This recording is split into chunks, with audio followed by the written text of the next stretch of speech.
Chapter 1, two figures leap through a dense forest canopy, with one asking where the vamp, the 10,000 realms immortal, had run off to, while the other cursed that they had lost her. Below them, a woman in ornate red and gold robes lands gracefully, brushing herself off. She stands and wonders aloud why little evil spirits are always trying to eat her, comparing herself to a Tang dynasty monk. Suddenly, a voice greets her as Miss Ming Shu, and she is enveloped in a swirl of blue digital energy, crying out in surprise. The digital space resolves around her, revealing a minimalist, futuristic environment as a voice welcomes her to the heart of the Harmony Quick Transmigration system. A small, cat-like creature with blonde hair and a formal robe appears, introducing itself as Harmony, the main system and her guide, prompting Ming Shu to internally note that the dwarf looks quite delicious, a thought that Harmony seems to hear with a startled expression. Harmony explains that people are always trying to capture her and offers a more comfortable setting, while Ming Shu sighs, wondering when she can go home to eat her stewed meat. The system then displays information on the New World, a showbiz setting where the original female lead is a scandalous top celebrity named Jiang Nian. The antagonist is a reincarnated woman named Ning Qiqing, who used a sugar daddy to oppress the original Jiang Nian. The scene transitions to a modern building as Harmony explains that Ming Shu's new identity is Jiang Nian, and her mission is to raise Ning Qiqing's hatred stat until the mission is complete. Ming Shu, now as the red-haired Jiang Nian, internally thinks Harmony doesn't look as delicious as before. She smirks, thinking that anyone would be moved by such a beautiful face, before realizing it is now her own. A loud bang echoes as the fake female lead, Ning Qiqing, arrives and confronts Jiang Nian, accusing her of spilling a drink on purpose and shouting that the matter isn't over.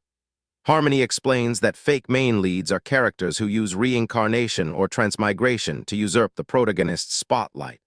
Ning Qiqing tearfully claims it was an accident, playing the part of a wronged victim. Harmony clarifies that this is Ning Qiqing's typical White Lotus act of playing dumb while bullying the original Jiang Nian. Now wearing glasses, Harmony explains that as an outsider, Jiang Nian cannot kill Ning Qiqing, but Ning Qiqing can kill her, so she must gain the upper hand by maxing out the hatred stats until her opponent explodes. Jiang Nian internally complains that she'd rather eat chicken, reminding Harmony of their deal. She then slaps Ning Qiqing hard across the face. Her assistant, Tian Yuan, brings her a drink, and Jiang Nian instructs her to bring back an assortment of fast food, claiming she's hungry. She stands and walks away with a confident stride, drink in hand. Jiang Nian approaches the woman who had been defending Ning Qiqing, who greets her as Sister Jiang Nian.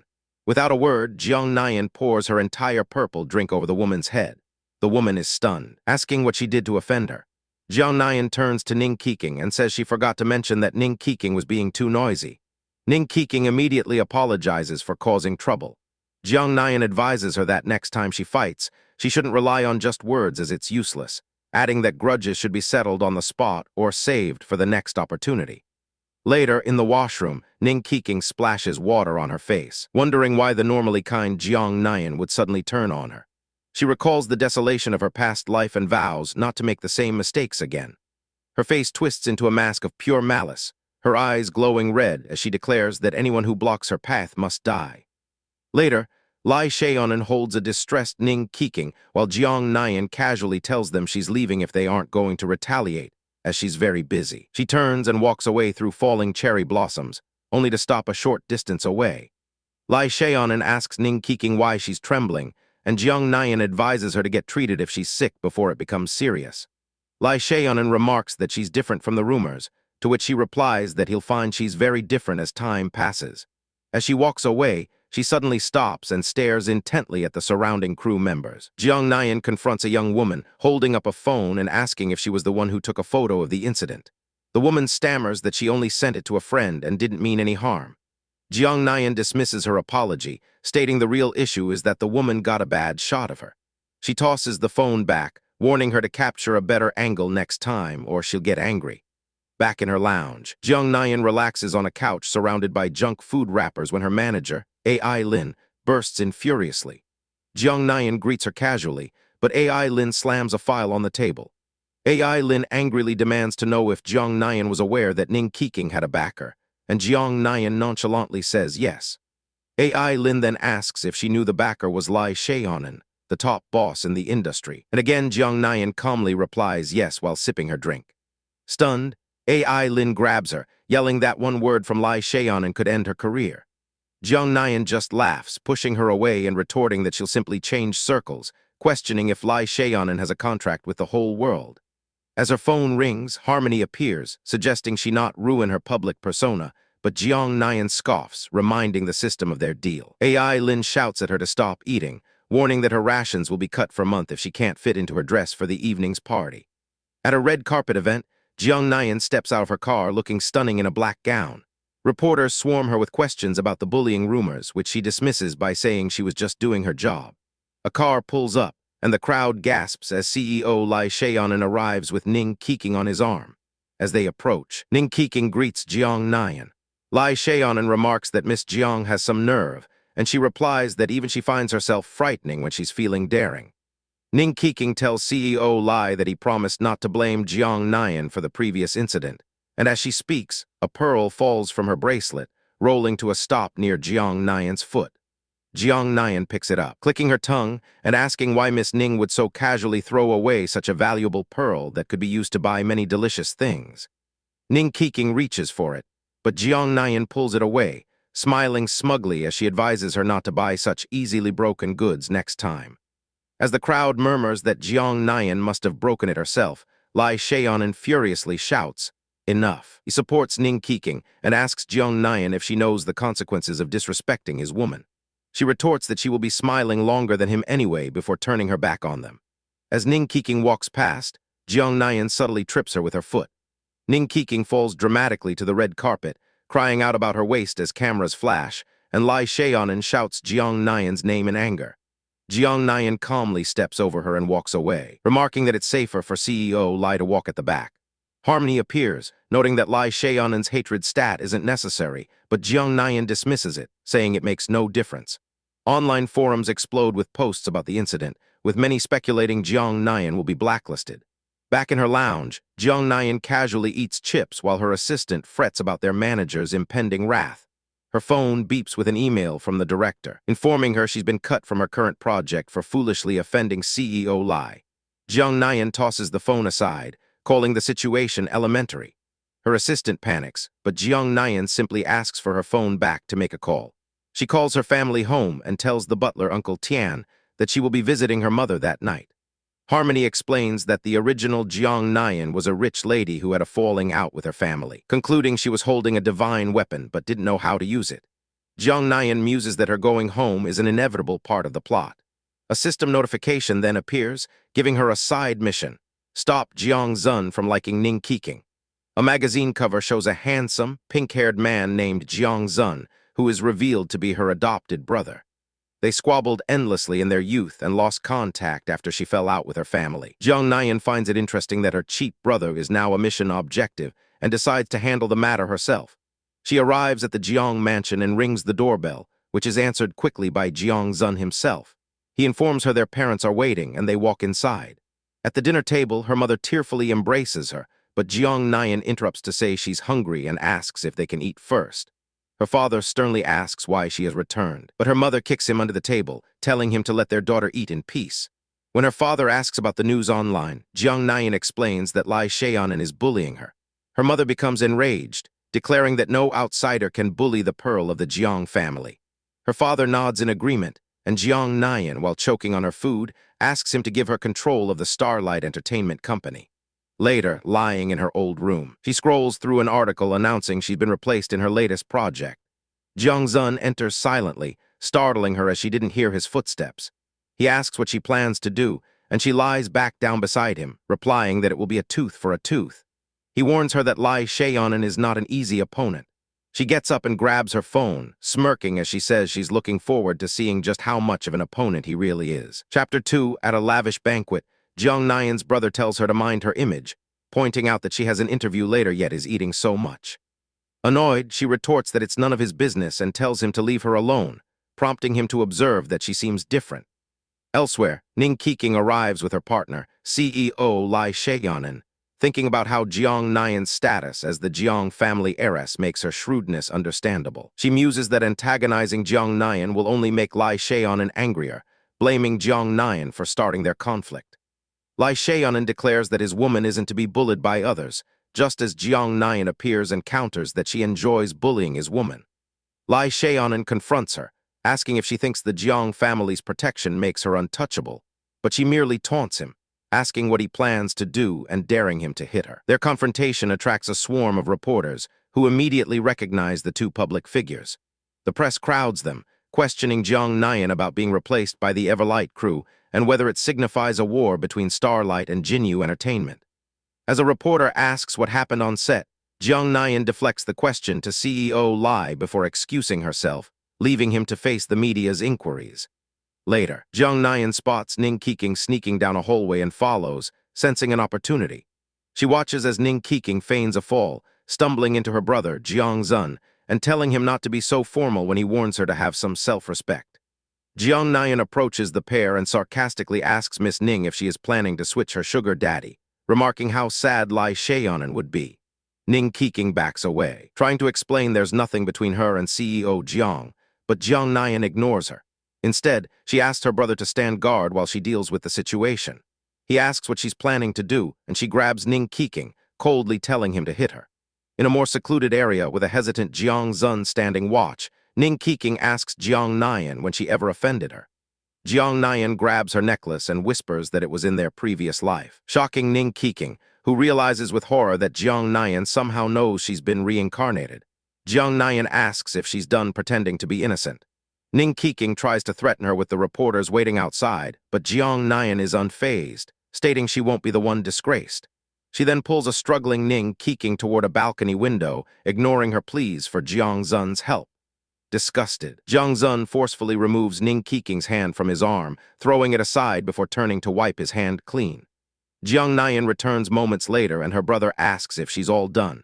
She notices his discarded jacket on the floor, her expression questioning. Before she can say anything, he suddenly shoves her against the window with a thud, pinning her there. She asks what he's doing, and he simply says it's nothing. She decides to return to the venue, walking away while thinking how pitiful he is to be obsessed with the original Jiang Nayan, who turned a lover into a sibling out of ignorance. Her system, a small cat named Harmony, appears and suggests she could romance and dump Jiang Zun to gain hatred points, an idea Jiang Nayan finds scummy. She refuses, pointing out his dangerously gloomy expression and admitting she's afraid she'd have to kill him to end things. Just then, Lai Sheonan storms in, demanding to know where Keqing is. Jiang Zun immediately steps in front of Jiang Nayan, protectively telling Lai Sheonan he's scaring his sister.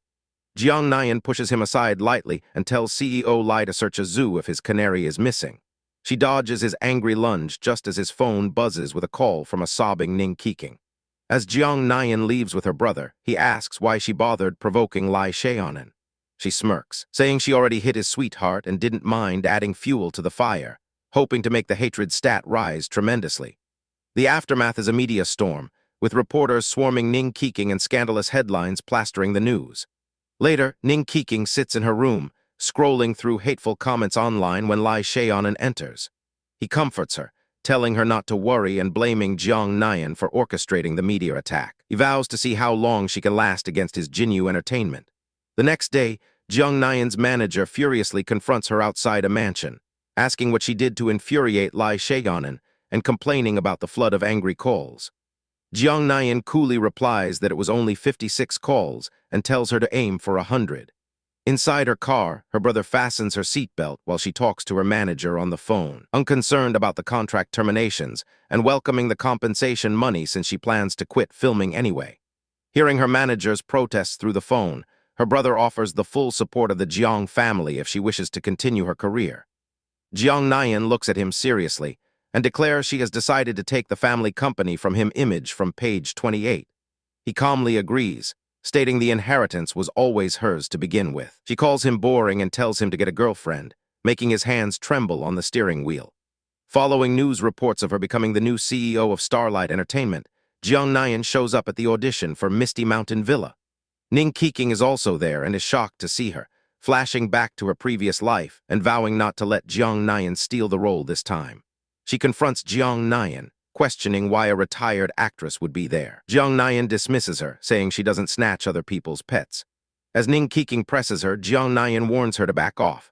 Ning Keqing then fakes a sprained ankle, stumbling forward, but Jiang Nayan dodges effortlessly. In the ensuing chaos, Ning Keqing pushes Jiang Nayan, who falls and spills her food. Onlookers watch as Jiang Nayan gets up, wipes a crumb from Ning Kiking's face, and icily states that her life is something Ning Kiking can't afford to waste. Lai Sheonan arrives, asking what happened, and angrily questions Ning Kiking for being absent when he needed her, causing her to shrink back in fear. Later, news breaks that an unknown actress from Starlight landed the lead role. Ning Kiking, alone and unable to reach Lai Sheonan, fears he's cheating on her. Meanwhile, Jiang Nayan is at a birthday dinner for her brother, where he asks if she has someone she likes. Their dinner is interrupted when Ning Kiking bursts in, screaming at a woman with Lai Sheonan and demanding to know who she is. It's then revealed that the woman is Lai Sheonan's long-lost love, and Ning Kiking realizes she was just a substitute image from page 44. The system informs Jiang Nayan that the mission is nearly complete image from page 43. Jiang Nayan excuses herself to the bathroom, finding a hysterical Ning Kiking in the hallway, laughing about the futility of her reincarnation. Jiang Nayan's presence sends Ning Kiking into a rage, blaming her for ruining her life and career. She lunges, screaming that she'll kill Jiang Nayan, but is restrained by staff. Jiang Nayan waves dismissively as her system announces the mission is complete. She chooses to return to the system space, only lamenting that she hasn't eaten enough. But before she can leave, her brother Jiang Zun appears and kneels before her, confessing his love. Chapter 3, an older woman points at Jiang Zun, exclaiming that he is her brother. Jiang Zun counters that they are not related by blood, and having lived together for so long, he feels it would be best if he continued to take care of her. The red-haired Jiang Nayan, with a contemplative look, states that he is her brother and she does not have feelings for him. Devastated by her rejection, Jiang Zun collapses to his knees in the hallway as the door closes, rendered speechless. Still kneeling, he explains that he only wanted her to know his true feelings and that he understands her decision.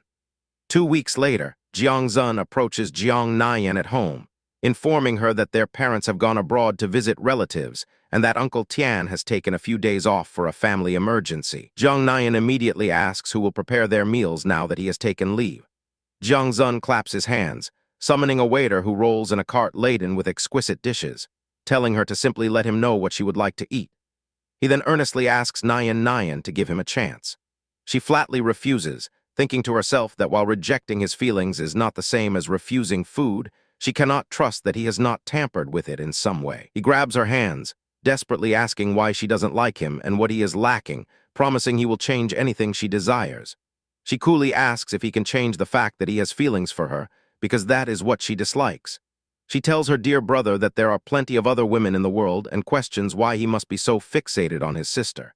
He admits that in the past, he genuinely saw her as a sister, as a flashback shows him carrying her on his back when they were children. However, as she grew up and began to rely on him, sweetly calling him her brother, his feelings changed. He recalls how, once she entered high school, she began to distance herself from him, leading to frequent quarrels. He looks at her with a pained expression, asking if she has any idea how much that hurt him. She replies that it is because he is far too controlling. He insists he only wants to protect her from being hurt by others, to which she retorts that his possessiveness is precisely why he will lose his dear sister. He lunges towards her, vowing that he will not lose her, but she reacts with a sharp slap across his face that sends him staggering backward. She tells him he already lost her from the moment she became Jiang Nayan. He tumbles over a railing and falls into the darkness below, calling out her name. Standing at the edge, she declares that she belongs to no one and that no one can stop her if she decides to leave. Later, seated on an airplane, she scoffs at his attempt to shackle her, thinking he is still too green. Jiang Zun suddenly appears and takes the seat beside her, calling her name. He pleads with her, begging her to let him stay by her side. She advises him to explore the vast world instead of being so hung up on her, but he replies that she is his entire world. The plane is rocked by violent shaking, causing a phone to fall from a nearby table. An announcement informs passengers they are experiencing severe turbulence. Jiang Nayan turns to her brother, asking if this is his doing. He denies it, questioning how he could ever harm her. As lightning cracks across the sky outside, she panics, lamenting that she is going to die before she has had the chance to eat her way across the world. Jiang Zun pulls her into an embrace, telling her not to be afraid. With his final words, he confesses his love for Nayan before she loses consciousness. Her eyes flutter open in a digital void, where a voice congratulates her on passing the first mission. She materializes in elegant, regal attire next to a small, cat-like system guide. A glimpse of the future shows her in a sweater, crawling through a dark, modern building as text indicates the next stage is about to begin.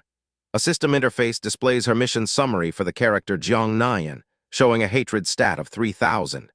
Now in her ethereal form, she complains about the female lead of the previous world, annoyed that she died before Ning Keking and before she could eat to her heart's content. Her system guide informs her that Ning Keking is not living well without her sugar daddy. She has been unable to secure any good roles despite selling her body. When she asks about Jiang Zun, the guide reveals that while he is not dead, he is now confined to a wheelchair for the rest of his life. She dismisses the past and asks what she can eat in the next mission. The system outlines the new world, a university campus. The female lead is a kind commoner named Kaien Duoduo, who is in a fairy tale romance with the school's heartthrob, Jiang Hao. The story also features a reincarnated fake female lead, Jin Yuki, the original villainess who, after being defeated by Kaien Duoduo, has returned with a plan to create a reverse harem with all the handsome boys in the novel. Her new mission character is Lu Meng, a cute and innocent academic prodigy known as the school's curve wrecker. The original Lu Meng was trying to win back her childhood friend and crush, Shang Yuanfeng, who had been ensnared by Jin Yuki. The new mission, Slacker Alliance, begins. Lu Meng awakens on the floor of a dark, dilapidated classroom during a fierce thunderstorm. She groans, wondering what this hellish place is and if she has accidentally been dropped into a horror story. Her system guide appears, explaining that the original Lu Meng was tricked by Jin Yuki and locked in this abandoned school building where she was driven mad overnight. Lu Meng complains, wishing for a better starting point for her mission. Realizing she will go insane without food, she tries the door but finds it locked. She looks out the third-floor window, calculating that the fall is not too high and reasoning that the worst outcome would be death, which would simply move her to the next mission. She bravely climbs out and slides down a drain pipe, landing with a splash in the rain-soaked ground below. Suddenly, a young man appears in the downpour, asking if she is Lu Meng. He questions why she is out at such a late hour. Her stomach growls loudly, and she admits she was looking for food. He seems skeptical about her story of searching for food in a scary, abandoned building on a stormy night. With a flash of lightning, he tells her to just go home. As he runs off, he drops his student ID. Lu Meng picks it up and reads the name Cheng Yan. She briefly wonders if the original host knew him, but quickly dismisses the thought, her hunger being more pressing. The next day at school, she overhears students whispering that this curve wrecker commands as much attention as Jiang Nian did. In a classroom, another student confronts her, demanding to know how she could do such a thing. Shang Yuanfeng stands before her, holding up a phone displaying a scandalous online post about her, with Jin Yuki feigning concern at his side. The system identifies him as the original Lu Meng's beloved, who has been completely brainwashed by Jin Yuki. Lu Meng's best friend, Yimao Miao, steps forward to defend her, telling the scum not to go overboard. Mio Miao then turns to Lu Meng, advising her not to waste her time on these beasts who cannot understand human language. Jin Yuki plays the victim, claiming they were only worried about Lu Meng, and expresses disappointment at her alleged indecent behavior and lack of gratitude before grabbing Mio Miao's arm. Lu Meng retorts with mock apology, stating she had forgotten that two beasts could not possibly give birth to a human. Jin Yuki recoils, hiding behind Shang Yuanfeng and whispering that something is wrong with Lu Meng. Enraged, Shang Yuanfeng demands to know when Lu Meng became so ill-mannered and declares he will discipline her on behalf of her parents. As he raises his hand to strike her, Lu Meng calmly hands her bag to Mio Miao. As a bystander cries out her name, Lu Meng easily catches Shang Yuanfeng's descending wrist. In one fluid motion, she flips him over her shoulder, sending him crashing hard onto the floor. While Jin Yuki screams his name, Mio Miao rushes to Lu Meng's side. Jin Yuki accuses Lu Meng of having gone crazy, and Lu Meng coolly invites her to come closer and find out for herself. Jin Yuki ignores her, instead helping the dazed Shang Yuanfeng up and suggesting they go to the infirmary. Mio Miao reassures Lu Meng not to worry about the malicious online posts, promising to have them removed and to make sure whoever is responsible pays for their actions. As Lu Meng calmly eats a pancake, she explains to her system that she lacked the strength to deal with both of them after starving all night, which is why she let them go in the morning only to ambush them now. Her system guide suggests a new side quest, to give Jin Yuki a taste of her own medicine by locking her in the same abandoned building from the previous night, which would also serve to increase her hatred stats. Cheng Yan suddenly appears beside her, asking if she just killed someone. Lu Meng glares at him, asking what business it is of his. He grins, finding her entertaining, and proposes that since fate has brought them together again, they should be friends, even offering to lend her a hand. She puts down her snack and slaps his outstretched hand away, accusing him of having ulterior motives and declaring there is no such thing as free help. He stumbles back in surprise. She warns him not to bother her, stating she cannot control her temper when angry. As she turns to leave, he grabs her ankle, telling her not to go too far. She forcefully shakes his hand off her leg. Later, she is seen dragging a protesting Jin Yuki across a grassy field. Inside the dark, old-school building, Jin Yuki is now imprisoned behind metal bars, screaming that what Lu Meng is doing is illegal and demanding her immediate release. Lu Meng calmly holds up Jin Yuki's own phone and asks if she is aware that her actions were also illegal. Realizing she has been caught, Jin Yuki stares in shock. Lu Meng shows her the slanderous post on the phone, pointing out that the poster's username is an anagram of Jin Yuki's and chiding her for not even bothering to use a different phone to spread rumors. Enraged, Jin Yuki screams that Lu Meng will pay for this. Lu Meng turns and walks away, descending a dark staircase. Suddenly, a hand grabs her from the shadows. She is slammed against a wall, and Cheng Yan appears, telling her not to move and that it is just him. He silences her and blocks her from view before sweeping her up and carrying her further down the stairs as they overhear two men talking. One suggests they should lie low because the higher-ups are conducting stricter checks, but the other dismisses his fears, confident they are protected since they are all in the same boat. The more cautious man still expresses his unease, preferring to be safe than sorry, but his companion tells him he is overthinking things. Cheng Yan holds Lu Meng tightly until the men have departed. Once they are gone, she asks him what he is doing there. Looking down the stairwell, they see the two figures dumping what appears to be a body wrapped in a sheet. Cheng Yan tells her she is lucky he arrived when he did, as she likely would not have survived if the two men had discovered her. Unfazed, Lu Meng coolly remarks that she is actually anticipating how the person being disposed of will die. Later, at a brightly lit street food stall, the vendor tells Lu Meng her order comes to $20. Cheng Yan steps forward, insisting on paying for her meal. However, instead of eating the food, Lu Meng forcefully shoves it into Cheng Yan's mouth, warning him not to think he can bribe her for mere $20 and accusing him of having ulterior motives. Her system guide remarks that it had thought the host would accept the gesture.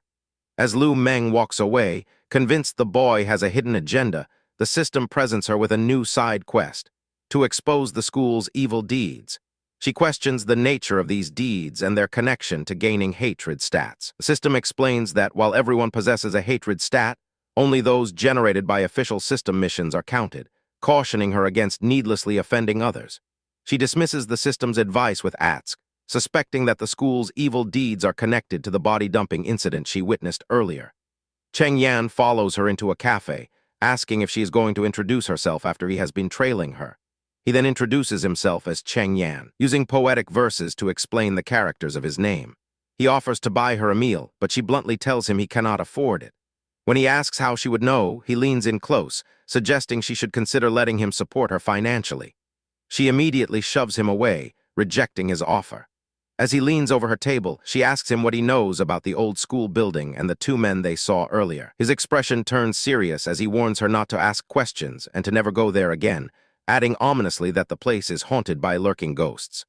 The next morning, Cheng Yan tries to give Lu Meng a rose, but she pushes it aside, stating she has no interest in things she cannot eat. Inside, Jin Yuki observes Lu Meng, surprised she escaped the abandoned building unharmed, and disappointed she was not tormented for longer. Lu Meng notices her own name on the school festival program, cast as the villainess in a production of Sleeping Beauty, alongside Jin Yuki and Shang Yunfeng. Her system warns her not to underestimate the fake protagonist, who still possesses a powerful halo. Her friend Yi Mao Miao finds her pretending to spin yarn and asks what she is doing. Mao Miao whispers to her, questioning why she did not reject the villainous role that Jin Yuki had signed her up for without her permission. Lu Meng lounges in a chair, casually remarking that playing a villainess sounds like fun. At that moment, the door bursts open and Kaien Duoduo, the true female lead, storms in, shouting Jin Yuki's name. Onlookers identify her as the first-year student Kaien Duoduo. Kaien Duoduo confronts Jin Yuki, demanding to know on what basis she stole their rehearsal classroom. Lu Meng observes with amusement, noting the original female lead's resilience and strong protagonist halo. Jin Yuki calmly replies that the classroom is for public use and that Kaien Duoduo had neither reserved it nor obtained a permit for solo use, while Kaien Duoduo argues that her group had been using it for days. A friend of Jin Yuki scoffs, wondering who gave the pauper such nerve and accusing her of harassing Yuki daily. The friend speculates that it is all because Kaien Duoduo is pursuing the third-year senior, Jiang, even though she knows he is interested in Yuki, calling her an ugly duckling trying to become a swan. Fed up, Kaien Duoduo tells Jin Yuki not to go overboard and gives her a push. Jin Yuki falls back dramatically. Lu Meng, who had been quietly carving a piece of wood, watches with a bored expression, thinking the tactic is unoriginal, and discreetly hides her small knife. As Jin Yuki falls, she secretly cuts her own arm with a small blade. The male lead, Jiang Hao, rushes into the room at that exact moment, calling out Yuki's name. He rushes to Jin Yuki's side, asking if she is all right and what happened, his eyes falling on the cut on her hand. Jin Yuki's friend immediately points a finger at Kaien Duoduo, accusing her of pushing Yuki. Kaien Duoduo frantically denies the accusation, insisting she is being framed. A woman identified as the general manager's assistant enters, demanding to know the cause of the commotion. Lu Meng stands up, announcing that things are getting lively and that, being bored, she happened to film a video of the incident, which she offers to share with everyone. She plays the video on her phone, which clearly shows that Kaien Duoduo's hands never touched Jin Yuki during the fall. Jiang Hao watches the video, and Kaien Duoduo reiterates that she never pushed her. Exposed, Jin Yuki furiously tells everyone to get back to rehearsals and storms out, pausing to ask Lu Meng if she is happy now. Lu Meng smiles faintly, replying that she would be even happier if Jin Yuki were angrier, as her anger would generate valuable hatred stats. The following day, Shang Yuanfeng confronts Lu Meng, grabbing her arm and demanding to know why she is targeting Yuki. He proclaims that he is the one with feelings for Jin Yuki, and that if Lu Meng has a problem, she should direct it at him instead of being petty. Lu Meng simply rolls her eyes in response to his outburst. Her system then issues a new side quest, make Shang Yuanfeng experience the taste of betrayal. Chapter 4, Lu Meng tells Shang Yuanfeng not to be so dramatic, stating that her actions have nothing to do with him. Shang Yuanfeng angrily demands to know who else it could be, asking when she became like this. He gives her a final warning, threatening that if she bullies Yuki again, she shouldn't blame him for what happens next. Suddenly, a loud whack sounds as he is struck from behind by a wooden pole. A group of boys attacks him, with one shouting how dare he bully their sister-in-law, declaring he must have a death wish. They beat him to the ground while he protests, asking if they know who he is. Another boy warns that he's lucky their big brother isn't there, or he'd be dead. The leader of the group tells him to get lost, not caring who he is. The boys warn the beaten Shang Yuanfeng not to let them see him again. They then turn to Lu Meng, reassuring her that their big brother instructed them to protect her when he's not around. Lu Meng angrily asks who they are calling sister-in-law, warning that if they call her that again, she'll hit them. She glares at them menacingly, silencing them. 2 weeks later, a banner for the Aiken Private Business School's 14th Cultural Festival is displayed outside the school. Inside a dressing room, a girl comments that rehearsals are finally done, and it's great there are no classes tomorrow for the festival. As Lu Meng walks by, she is later seen on a secluded, leafy path. A young man with purple hair, Cheng Yan, appears from behind a tree, greeting her after a long time. He holds out a bag of snacks, explaining that he brought her an edible gift and asks if she would give him a chance. Lu Meng asks if he will disappear immediately if she says no. Just then, her phone buzzes with a call from her friend, Six Water, who explains she left her school bag in the auditorium. She asks if Lu Meng could retrieve it for her since the auditorium is locking soon and she fears it will be lost. Later that night, Lu Meng enters the dark auditorium, the door creaking open as she finds a chest. She opens the chest with a click. A teacher appears, asking what she is doing there since the auditorium is closing. Lu Meng explains she is leaving now and was just retrieving Yimayo Miao's bag. After grabbing the bag, she leaves. The next day, students are gathered backstage in horror. The entire area and all the costumes are splattered with red paint, and they wonder how this could have happened. The students are in dismay over their ruined costumes, questioning how they can hold the festival now, while a teacher demands to know who was wicked enough to do this. A girl points at Lu Meng, accusing her of the crime, stating she saw her entering the auditorium last night.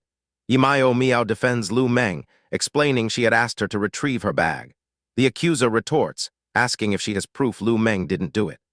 Jin Yuki then steps in, questioning what's wrong with suspecting Lu Meng if she was seen entering the auditorium. A student complains to the teacher that Lu Meng ruined their performance. Another adds that her good grades don't give her the right to do whatever she wants, especially since they didn't offend her.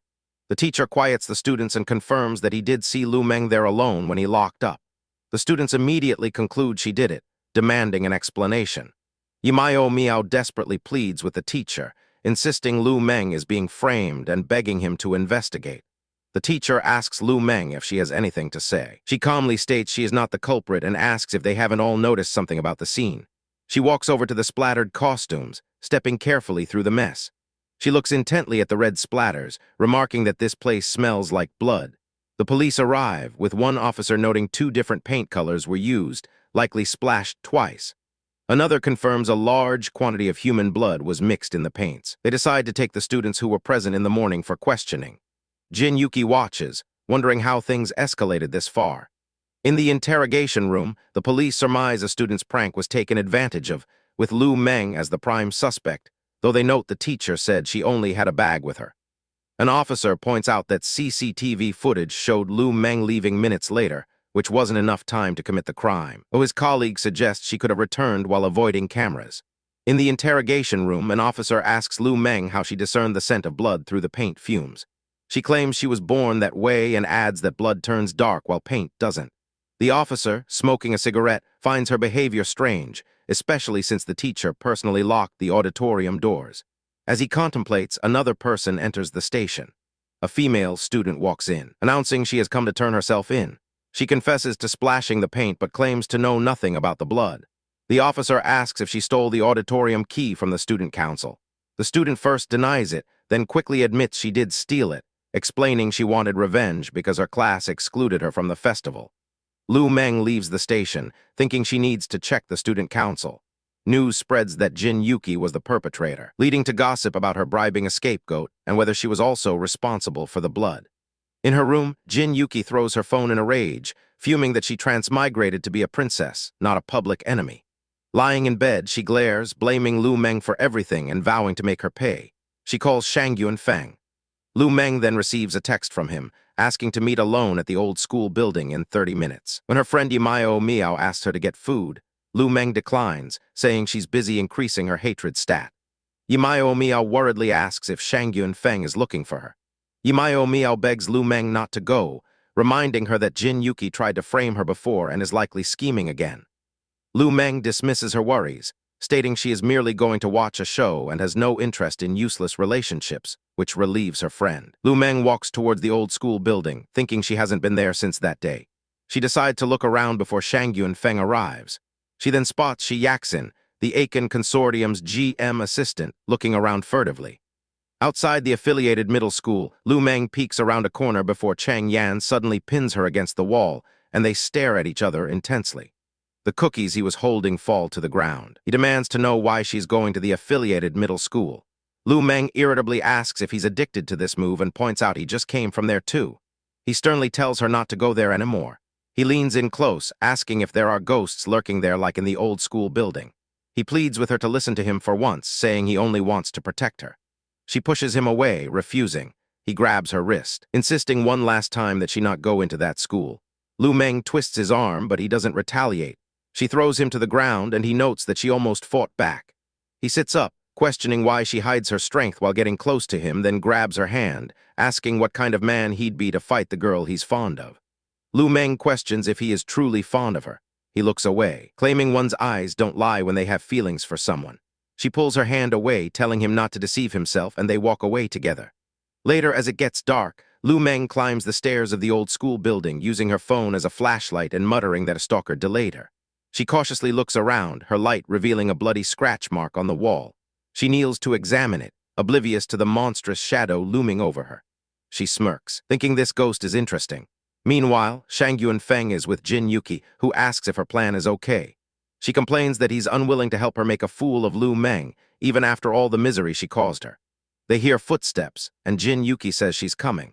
She instructs Shangyun Feng to make Lu Meng drink a bottle of water and wait for her signal.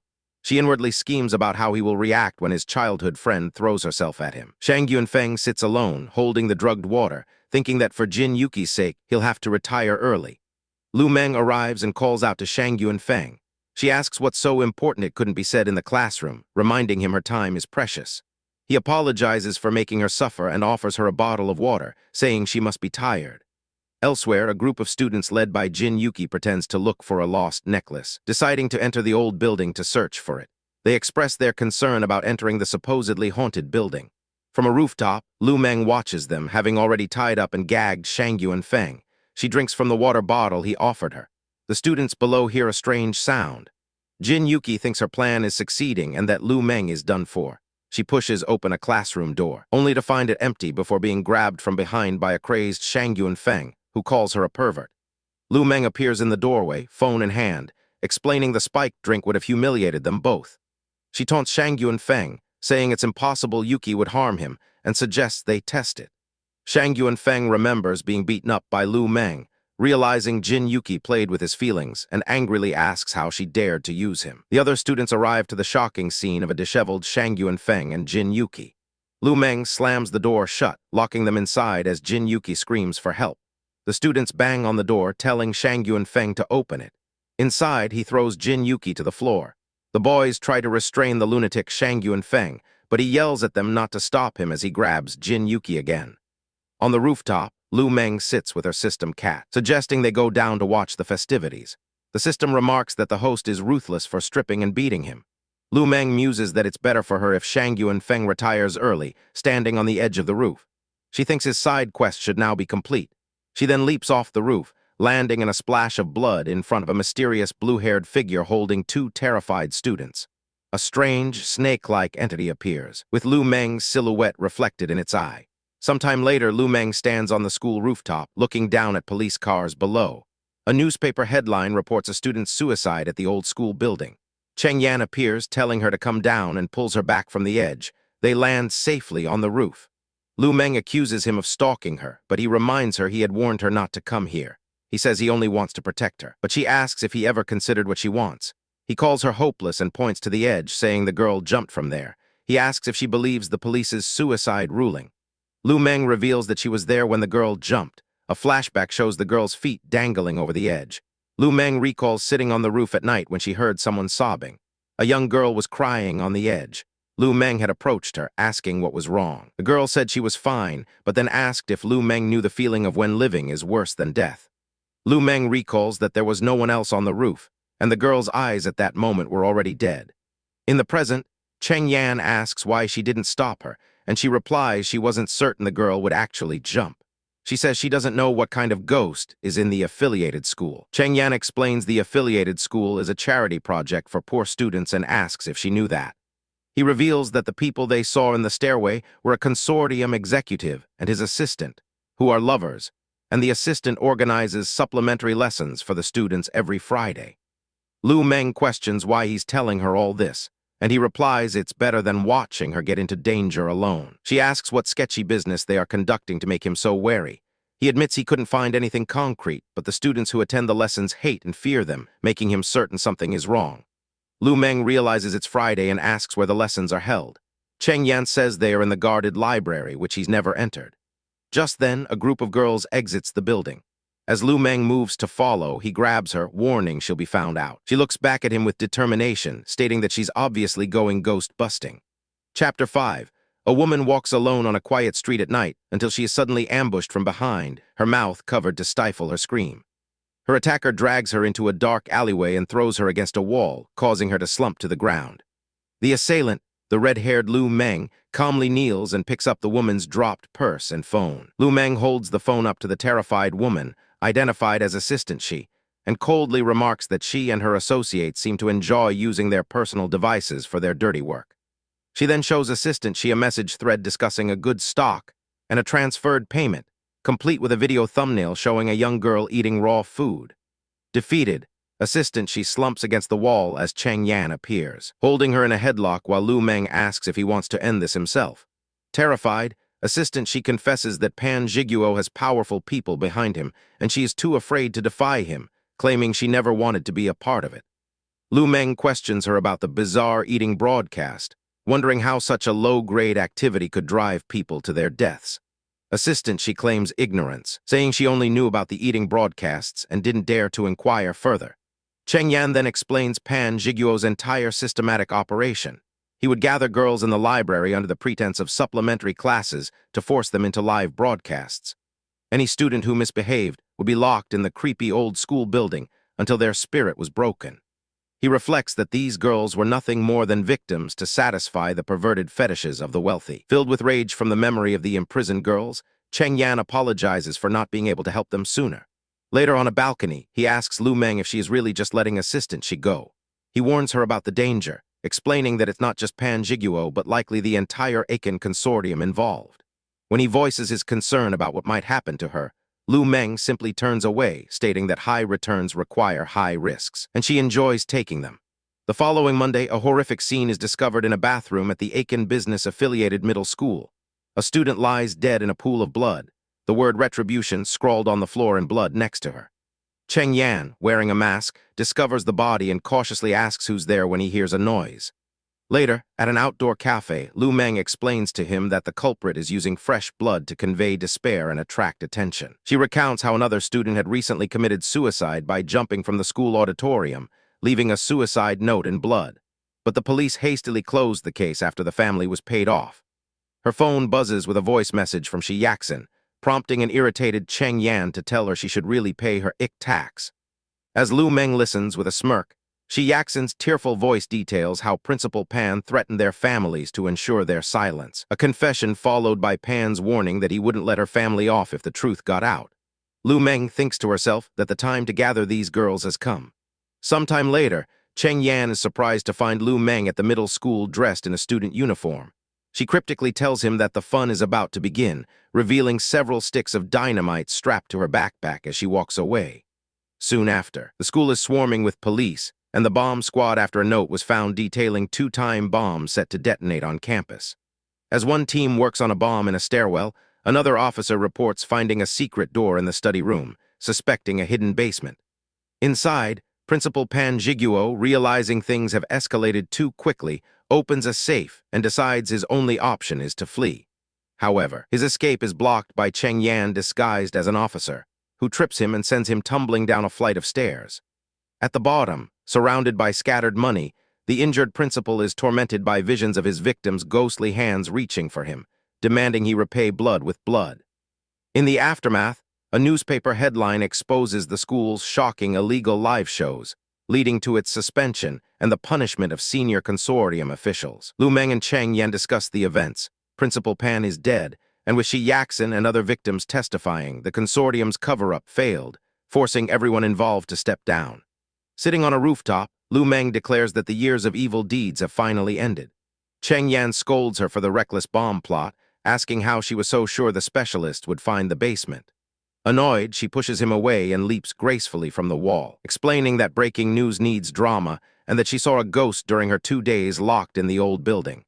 Later, as she walks alone, the system cat appears, surprised that the host would be interested in other people's business. Lu Meng thinks that Cheng Yan's actions have been too strange and that she must figure out his motives, noting that while her side quests are complete, her main quest involving Jin Yuki is still pending. Suddenly, someone bumps into her from behind.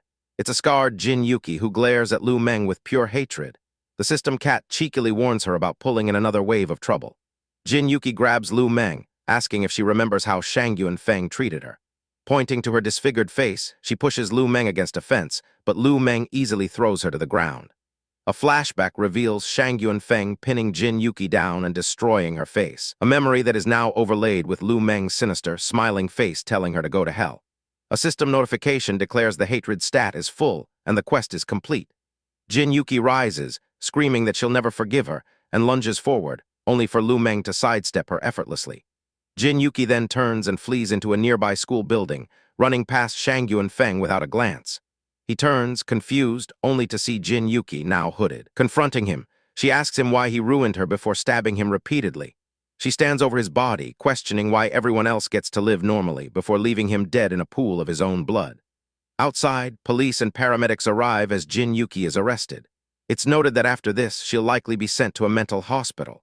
Watching the scene unfold, Lu Meng thinks her work is done, but Cheng Yan suddenly appears, announcing he has prepared betrothal gifts and she should follow him. 2 years later on a rooftop, Cheng Yan professes his love for her again. Lu Meng's eyes narrow as she tells him he forced her to do this, before grabbing his hand and pulling him with her as she leaps off the building.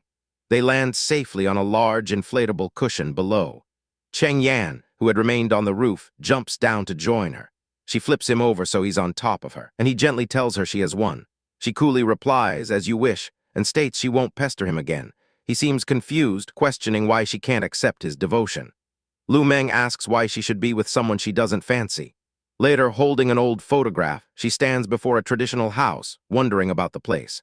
This triggers a flashback to her childhood with a young Cheng Yan and their elder sister cousin. Lu Meng realizes she has no memory of this scene from the original host.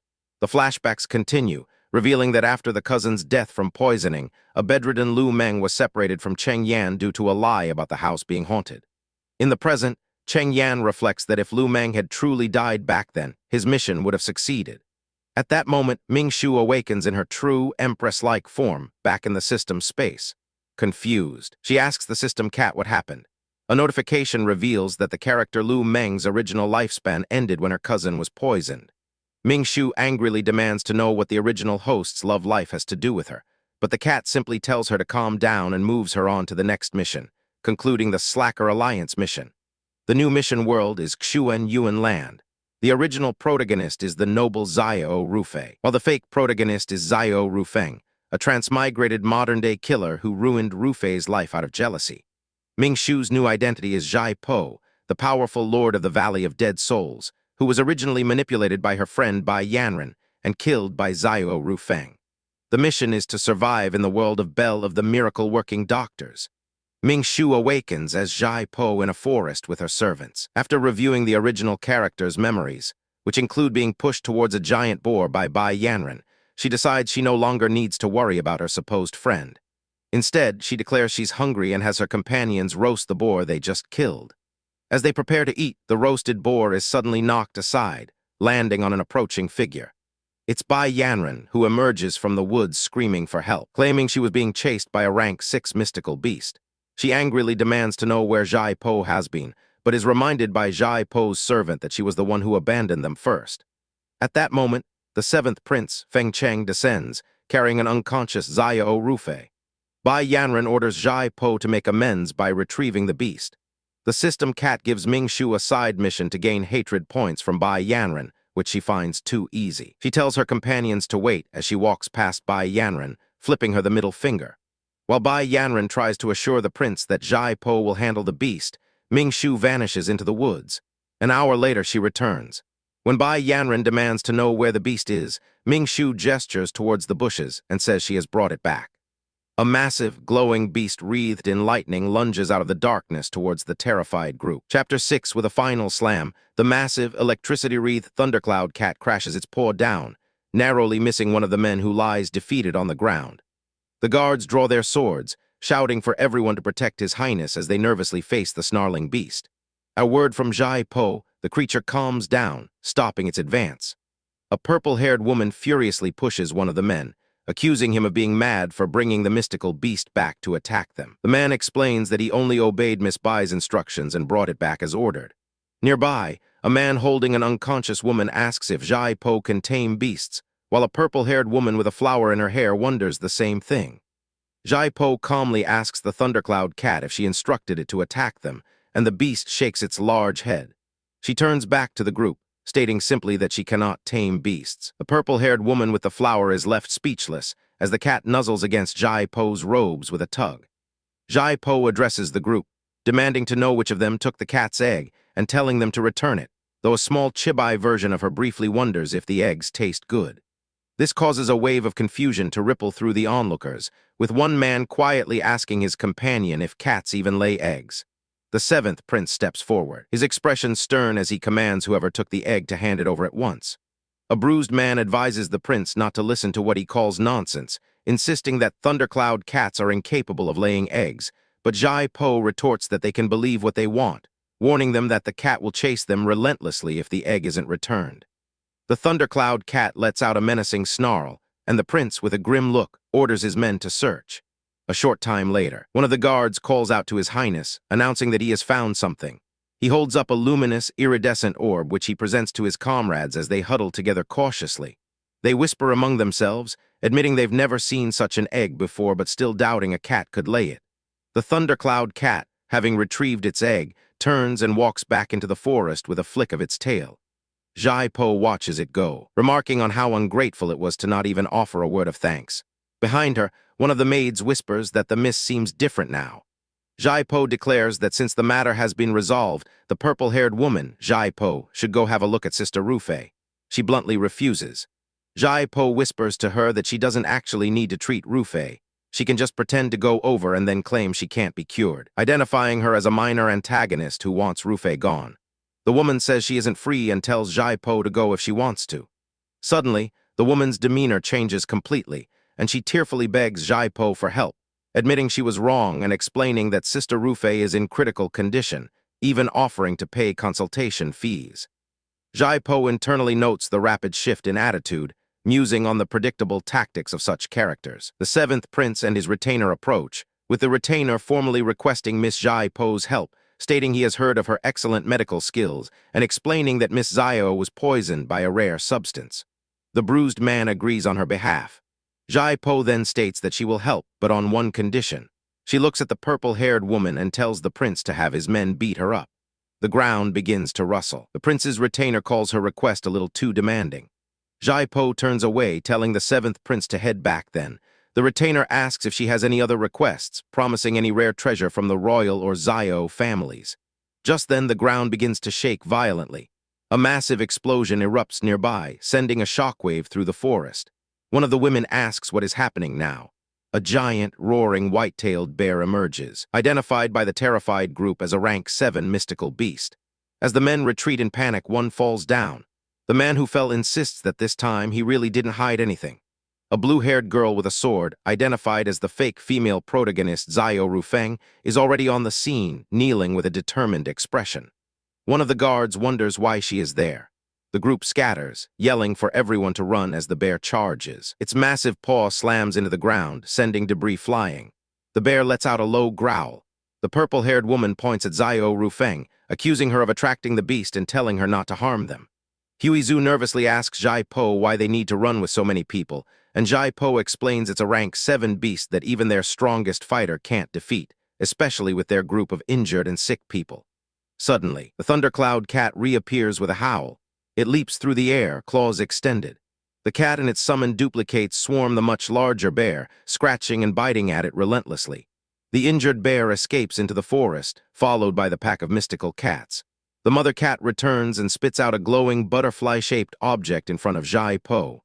Jai-Po looks down at the offering, asking the cat if it's giving this to her to eat. The cat's ears droop, and its eyes well up with tears, giving her a pitiful look. Jai-Po tells the creature it's no use staring at her like that, as she isn't an animal doctor. Huizu kneels down, examining the glowing object, and tells Jai-Po that there's still a breath of life in this egg, asking if she wants to try and save it. A smaller cat approaches, carrying a small plant with red berries in its mouth. Jai-Po takes it, asking if this is for her to eat. She pops a berry into her mouth as Huizu panics, yelling for her to spit out the fiery wind berry, warning that it's too intense and could kill her if eaten directly. Jai-Po calmly continues chewing, saying she's perfectly fine and asking if it was a fake berry, while the purple-haired woman calls her stupid. Elsewhere, Zio Rufei sits alone among some rocks, lamenting her bad luck with the thundercloud cat and white-tailed bear and now being lost. As she speaks, a pair of glowing green eyes appears in the darkness behind her. She turns with a gasp as a massive, armored cobra-like beast lunges at her, and she lets out a terrified scream. The scene is an advertisement for other comics. The giant snake coils around the captured purple-haired woman who begs for help. She cries out for the seventh prince to save her as the snake squeezes her tightly. The prince and his men simply watch, unmoved by her pleas. The red-haired woman and her maid stand apart from the group. Jai-Po watches the scene with a smirk, thinking to herself that it's nice to see someone who isn't a pretentious girl for once. The other women yell at Zio Rufeng, asking why she startled the big snake. Another accuses her of being bad luck and constantly attracting mystical beasts. Jai-Po observes with interest, noting that at this stage, the fake female protagonist is not welcomed by others, making things difficult for her. A system notification explains that this is the prologue to her journey to change her fate and serves as her motivation to kill everyone in the future. The giant snake, holding Zio Rufeng, hisses that humans are horrible and lets out a powerful roar. A man asks if the snake can speak and if it is a holy beast. The snake whips its tail, swatting the prince and his men aside. It holds up the captured Zio Rufeng, demanding the human's hand over the egg, or it will kill her. Jai-Po stands calmly beside the thundercloud cat, stating that the girl has nothing to do with her. The snake threatens to kill them all, remarking that a few more skeletons on Dragon Bone Mountain won't make much of a difference. The thundercloud cat shakes its head with a sad "awu" and tugs on Jai-Po's robe, prompting her to wonder if it means she can't give the egg away or it will be eaten. The prince's men plead with Miss Jai Po to give up the egg, explaining that this is a holy beast and the egg could save all of their lives. Jai Po holds the glowing egg, wondering what it is and why so many beasts are after it before casually tossing it into the air. The thundercloud cat immediately lunges for the egg as Jai Po looks on with a curious "Hm." The cat lands gracefully on a rock, and the giant snake, seeing its prize gone, quickly slithers away. The snake disappears into the darkness, leaving the unconscious Xiao Rufeng behind. The seventh prince looks at the fallen girl, asking his men what they should do now. He instructs two of his followers to take a look, stating that since she's part of the Xiao family, they can't just leave her to die. Later, several groups are gathered around campfires in a desolate, rocky landscape. Jai Po sits with Huey Zhu by a fire, holding the glowing egg. She asks Huey Zhu if the big snake really mentioned that this place is called Dragon Bone Mountain, and wonders aloud if this is where Xiao Rufeng summons the divine dragon in the future. Huey Zhu starts to stammer, trying to explain that the egg the snake and cat were after is something special. Jai Po nonchalantly asks why she would hand something edible to the snake, then questions how powerful the holy beast is, noting it managed to make the cold and haughty male protagonist speak twice. Huey Zhu explains that the holy beast is second in strength only to the divine dragon, so powerful that even the greatest sages in the land might not be its match. As she speaks, the glowing egg floats in the air, emitting a soft light, just before a white-haired man appears from a swirl of energy and reaches for it.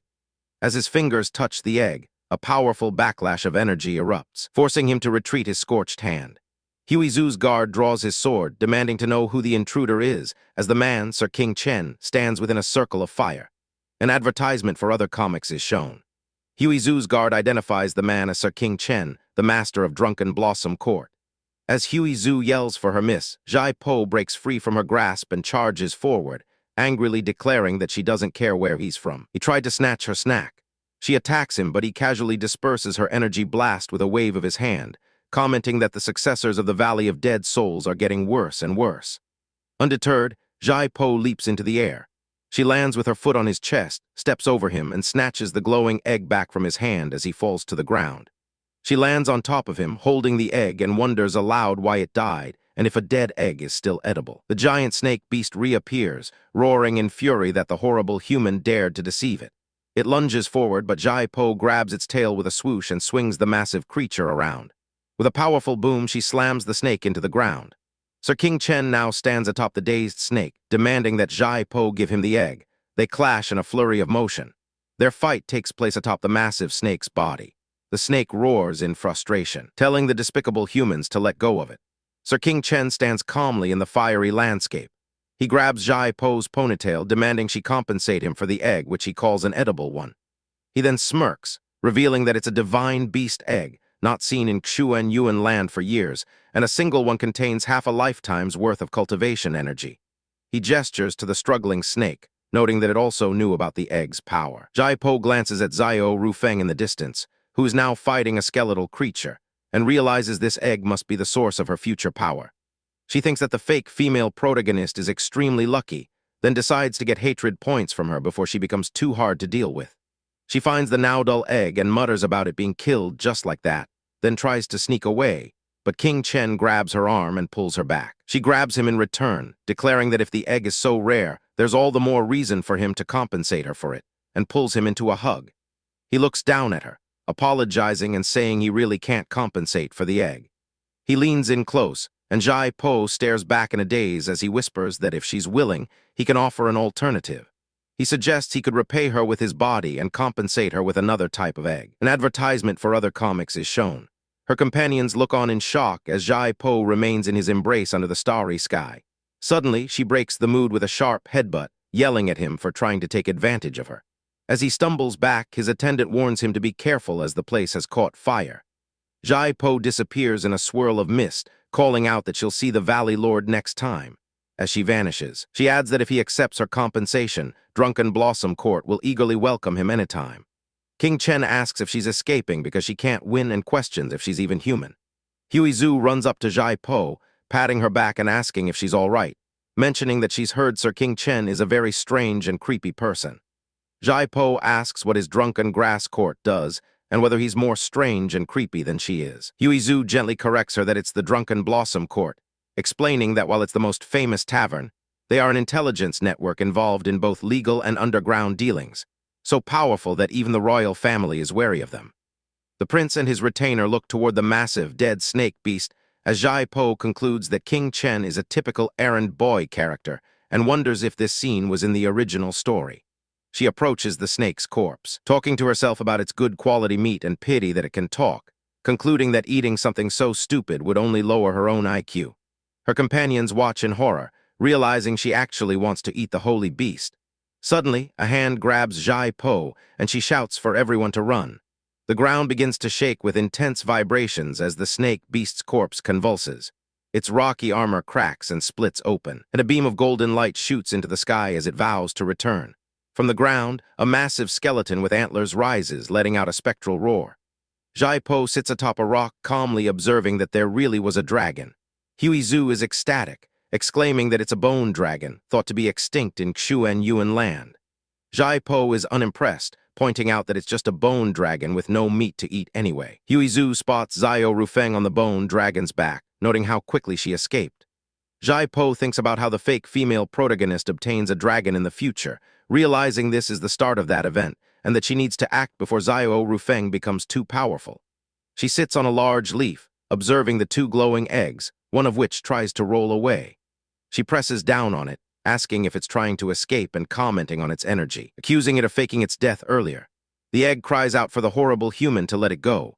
Surprised it can talk, Jai Po listens as the egg complains that all humans are trying to absorb its energy and that it had to fake its death to survive. Jai Po decides she won't eat things that can talk and tosses it aside, adding that the snake wanted to eat it the most. The egg floats toward the bone dragon, remarking on the comfortable spiritual aura of Dragon Bone Mountain, only to be smacked by the dragon's skeletal hand. Jai Po sighs that getting special powers is hard work. The scene shifts to the future, showing Xiao Rufeng atop the dragon's skull as a sword descends upon her. In the present, Xiao Rufeng is violently thrown from the bone dragon's back. She crashes to the ground. Jai Po watches from a cliff, remarking that it's finally over as her companions sleep behind her. She walks over to the unconscious Xiao Rufeng, who still has the glowing egg beside her. The scene is an advertisement for other comics. Chapter 7, the scene opens on the Xiao mansion at night. Inside a dark chamber, a woman named Xiao Rufeng is chained to a large wooden cross. An elderly man furiously demands to know if she is going to talk, questioning her about the whereabouts of someone named Fei and accusing her of doing something to them. Xiao Rufeng, her face bruised and defiant, asks how many times he wants her to repeat herself, insisting that she doesn't know. She tells him that Jai Po from the Bai family was the one who brought her back and that they should ask her instead. The man declares her claim preposterous, mentioning that Yanran is also stuck in the demonic mountains with the seventh prince, and they don't even know if they are alive or dead yet. He scoffs at the idea that Jai Po would choose to save a piece of rubbish like her. He warns that if she won't tell the truth, she will stay there and then unleashes a torrent of blue electricity that engulfs her chained form. Xiao Rufeng grits her teeth, enduring the intense pain. Another woman, an elder, arrives with her retinue, addressing the tortured woman as Feng and urging her to just tell the truth, promising as her eldest uncle that she will not make things difficult for her. Just then, a guard rushes in to announce that His Highness has brought the eldest miss back. The woman looks relieved, murmuring Fei name and asking if she is all right. The guard explains that the eldest miss has succumbed to a highly toxic poison and has been in a coma for many days. The woman cries out for him to quickly bring her to see her, but then she stops dead in her tracks, shouting Yanran's name. Filled with renewed rage, she unleashes another powerful blast of lightning, causing Xiao Rufeng to cry out in agony. The elder then orders her men to release Xiao Rufeng, threatening that if anything happens to Rufei, she will make Xiao Rufeng pay with her life. Xiao Rufeng coughs weakly, thinking to herself that even in this life, a killer like her would still be tricked and bullied to such an extent. She thinks of Jai Po with a winking expression, vowing that although she doesn't know her motive, she will remember this enmity. The scene transitions to a bustling city street. Inside a restaurant, patrons are gossiping about the divine beast egg that appeared in the demonic mountains and how some claim to have heard a dragon's cry. Meanwhile, Jai Po eats with great enthusiasm as another table discusses how someone wrecked the Drunken Blossom Court. Jai Po wonders aloud why people gossip in every world. a small tag pointing her out as the main party involved in all the gossip. A subordinate approaches her table to report that they have found them. After letting out a satisfied burp, Jai-Po declares that the food is good and she wants to dine there for a good few days. As she and her companions descend the stairs, they are blocked by a man who addresses her as Miss Jai-Po. Her guard immediately draws his sword and blocks the man's path. The man, Master Bai, remarks on how difficult it was to find her. Jai-Po curtly tells Master Bai to go back, stating she won't treat Bai Yanran. Master Bai presses her, asking what she means and offering that she can list any requests she has, reminding her she's Yanran's friend and he won't treat her badly. Jai-Po coolly replies that Master Bai should know the rule of the Valley of Dead Souls. They treat patients based on their hearts, and her decision depends entirely on her mood. A small, winged, cat-like demon, her system, appears in a portal and suggests she go ahead and take a look at Bai Yanran, advising her to bully her while pretending to treat her so she will hate Jai-Po even more. Telepathically, Jai-Po tells the system it should be named the opposite of harmony for thinking such things, causing the little creature to retreat slightly in its portal. The system explains that it's for the hatred index, reminding her that Bai Yanran harmed the original character quite severely, but clarifies it will only provide suggestions. Master Bai warns Jai-Po not to speak so arrogantly, claiming the Valley of Dead Souls isn't the best in the world. Jai-Po retorts that he should go find the best physician in the world to treat her then. Their standoff is interrupted by the arrival of a new group, and a woman exclaims that it's him. Jai-Po turns to see a man with long, white hair and wonders what is going on today. Master Bai asks the master of Drunken Blossom Court why he has come. The white-haired man, Sir King Chen, asks if seeking medical attention is a right exclusive to the Bai family. Master Bai, with a serious face, asks if he is sick. Sir King Chen muses that he didn't know either and wonders if this fool is truly sick, while a rumor circulates that none of the masters of Drunken Blossom Court live past the age of 26. Sir King Chen then intervenes on Jai-Po's behalf, telling Master Bai to stop making things difficult for her since she is unwilling. Jai-Po adds that the Valley of Dead Souls doesn't belong to him and she doesn't need to beg for anything. She pushes past and heads to her room. Sir King Chen follows, stating that he resolved a big issue for her and asking if she isn't going to invite him into her room. Jai-Po turns to face him, saying she doesn't know how to treat others, only how to screw them over. Sir King Chen smirks, replying that he's not as blind as old Bai. He leans in close, cornering her, and asks her that if she, the Valley Lord of the Valley of Dead Souls, doesn't know how to cure someone, then who else in the world does? He offers her a red invitation, saying Drunken Blossom Court reopens next month, and he hopes she'll be willing to come have a meal in return for his help. He then playfully shoves the invitation into her mouth. Jai-Po pulls it out, declares it's a trap and she's not going, then tells her attendant Huey Zhu to send him away. Sir King Chen grabs her sleeve, pulling her against a door frame and whispering not to forget that they've already been physically intimate. He gently caresses her cheek, asking if he knocked her up. Jai-Po retorts that even if he did, she wouldn't take responsibility. With a powerful kick, she sends him flying across the room. He crashes onto a table, and a potted plant falls over, landing upside down on his head. His attendant cries out his title as he stumbles up, saying he was seriously asking her to come. Jai-Po pokes the plant on his head with a single finger, telling him she is also seriously rejecting him.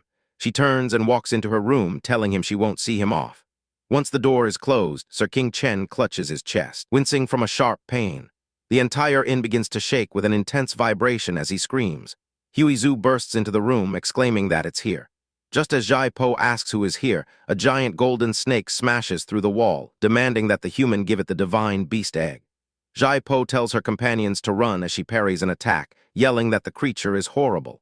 The snake's rampage destroys the building as they flee outside into the courtyard. There, amidst the rubble, stands Sir King Chen, now in a completely different elegant white and blue outfit, who greets Miss Jai-Po once again.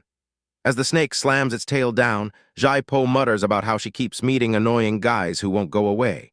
Sir King Chen advises her to be careful, as this creature isn't easy to deal with. He steps close to her, flirtatiously asking if she has fallen in love with him, but the snake roars, interrupting them and asking if they are treating it as if it's dead. Annoyed, Jai-Po smacks Sir King Chen across the face, telling him she hopes his medical skills are on par with his narcissism. As Huey Zhu urges her to stop chatting, the snake's tail whips around and sends Sir King Chen flying. He lands gracefully, commenting that Miss Jai-Po is quite strong, to which she replies that he is too, landing deftly beside Huey Zhu. She tells Sir King Chen she'll leave the monster to him and makes a run for it. The snake roars that it won't let the humans off as Sir King Chen dodges its furious attacks. Later, Huey Zhu reports to Jai Po that the Golden Snake has issued a warning it will commit a massacre in the city, and the seventh prince is currently negotiating with it. She continues, explaining the snake has asked for 3 people, Jai Po, Sir King Chen, and Zio Rufeng. Jai Po, sipping soup, wonders why the stupid snake would also want Zio Rufeng. The system cat appears, reminding the host about how Zio Rufeng originally managed to get the colorful egg. Jai Po realizes that in the original story, Zio Rufeng should have snatched the egg from Zio Rufei, but in this timeline, they haven't had contact. A vision appears showing Zio Rufeng taming a skeletal dragon, and Jai Po remarks that she has already managed to tame the dragon. The system lectures her, pointing at images of a snake and a dragon skeleton, explaining that the fake protagonist is no weaker than the actual one, especially when she gets a sudden boost in her powers from the heavens. Back in reality, Jai Po asks Huey Zhu a question about Drunken Blossom Court, which Huey Zhu corrects is indeed formidable. She then informs her that after the seventh prince's negotiation, only Jai Po and Zio Rufeng need to be handed over to the snake. Huey Zhu frantically tells her to stop eating, worried that they are being targeted because no one knows who she truly is. Jai Po calmly asks why the powerful experts in the city don't just fight the snake directly if they are so strong. When Huey Zhu hesitates, Jai Po explains that it's because it's easier to deal with the weaker party, lamenting how they all take advantage of the weak and fear the strong, yet still act self-righteous. Suddenly, Sir King Chen emerges from a magical pool of water on the floor, asking if she will consider his request now. Jai Po flatly says no, causing him to face-plant on the floor. He picks himself up, insisting that if she is willing to accept, Drunken Blossom Court will welcome her with top-notch service. Their conversation is cut short by the arrival of the seventh prince's soldiers, who inform Miss Jai Po that she is to come with them. Observing the large number of guards, Jai Po comments on the grand scale and remarks that it looks like she has to go with them. She is escorted to the city gates where the Golden Snake waits, looming over the walls as a large crowd watches. Master Zio approaches her, offering a deal. If she cures his daughter's rare poison, his family will help her resolve the matter with the snake. Jai Po says no thanks. She pats his shoulder, telling him she can solve it herself and that they are all delusional. Sir King Chen, watching from the side, smirks and thinks that someone else there is more narcissistic. He fans himself, trying to maintain his image despite feeling the heat of the situation. Master Zio tells her she speaks boldly. Jai Po then spots Zio Rufeng being held by guards and cheerfully greets her, saying it's great that she's not dead yet. Zio Rufeng glares back, vowing that she will definitely make Jai Po's life a living hell. Jai Po simply nods, saying she is happy to see that she hates her so much. The seventh prince addresses the snake, stating that according to their agreement, he has brought the 2 people, and the snake should now return to the demonic mountains. The snake huffs that it's not as dishonest as humans. Nearby, Sir King Chen quietly tells his attendant to play it by ear, as they can't let the snake take her. Jai Po turns to the prince and asks if he is really going to hand her over to this stupid snake. Master Bai intervenes, shouting that Jai Po is the one who started this mess in the demonic mountains and must take responsibility for it. Sir King Chen's attendant suggests they find another doctor, but Sir King Chen insists he wants Jai Po to cure him, making the attendant wonder if his master has fallen for her. The golden snake looks down at Master Bai, telling him it's his fault. Taking the opportunity, Jai Po throws Zio Rufeng forward, revealing her disfigured face to the crowd, and declaring that the person who angered the snake in the first place was the eldest miss of the Bai family. The crowd gasps and recoils in disgust. Master Bai accuses Jai Po of pushing blame, shouting that doctors from the Valley of Dead Souls are compassionate and would never produce a loser like her. He claims that if her Valley Lord were present, he would hand her over to the snake for the sake of Xiling City's innocent people. Jai Po casually tells him to save his loud voice for his wife at home, and then asks how he knows the Valley Lord would hand her over. Sir King Chen smothers a laugh behind his fan. Master Bai argues that it is a doctor's duty to save the people, so he would naturally sacrifice his own. Jai Po calls him too naive and declares that she will never hand herself over to others. The crowd begins to murmur, questioning what she means and wondering if she's claiming to be the Lord of the Valley of Dead Souls, which they find preposterous as the Lord is an old man. Master Bai angrily shouts that her claim is preposterous. Huey Zhu rushes forward, defending her mistress by shouting that she is the Valley Lord and has no reason to impersonate anyone. She then whispers to Jai Po that the old Valley Lord died suddenly, and she was too busy fulfilling his last wishes to announce her succession. Huizu urgently reminds her about the token, the 1,000-year-old ancient jade pendant. Master Bai demands she produce evidence. Jai Po kneels and begins searching through a pile of jerky-like snacks she had. Panicked, Huizu asks if she ate the pendant. Jai Po innocently asks if it's edible, causing Huizu to scream that it is not, while Jai Po bursts into laughter. She then lets a beautiful red jade pendant drop from her sleeve, asking if this is the one.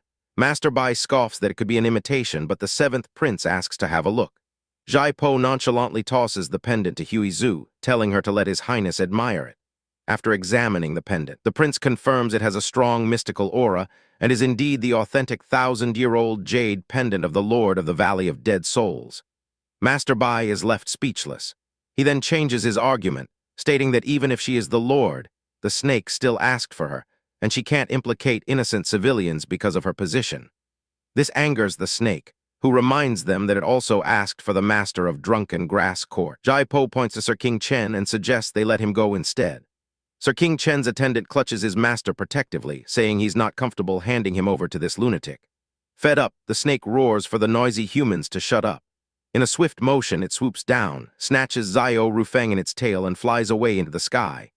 The crowd stares in shock, realizing it's gone and they are fine, but that it took Zio Rufeng away. Sir King Chen calmly states that there's nothing left for them to do today. Jai Po turns to Huizu and instructs her to take note of the faces of the people she's seen, declaring that all of them, including the previous and future 18 generations of their families, will be refused treatment from the Valley of Dead Souls. Later, Bai Yanran and her attendant walk through a forest path.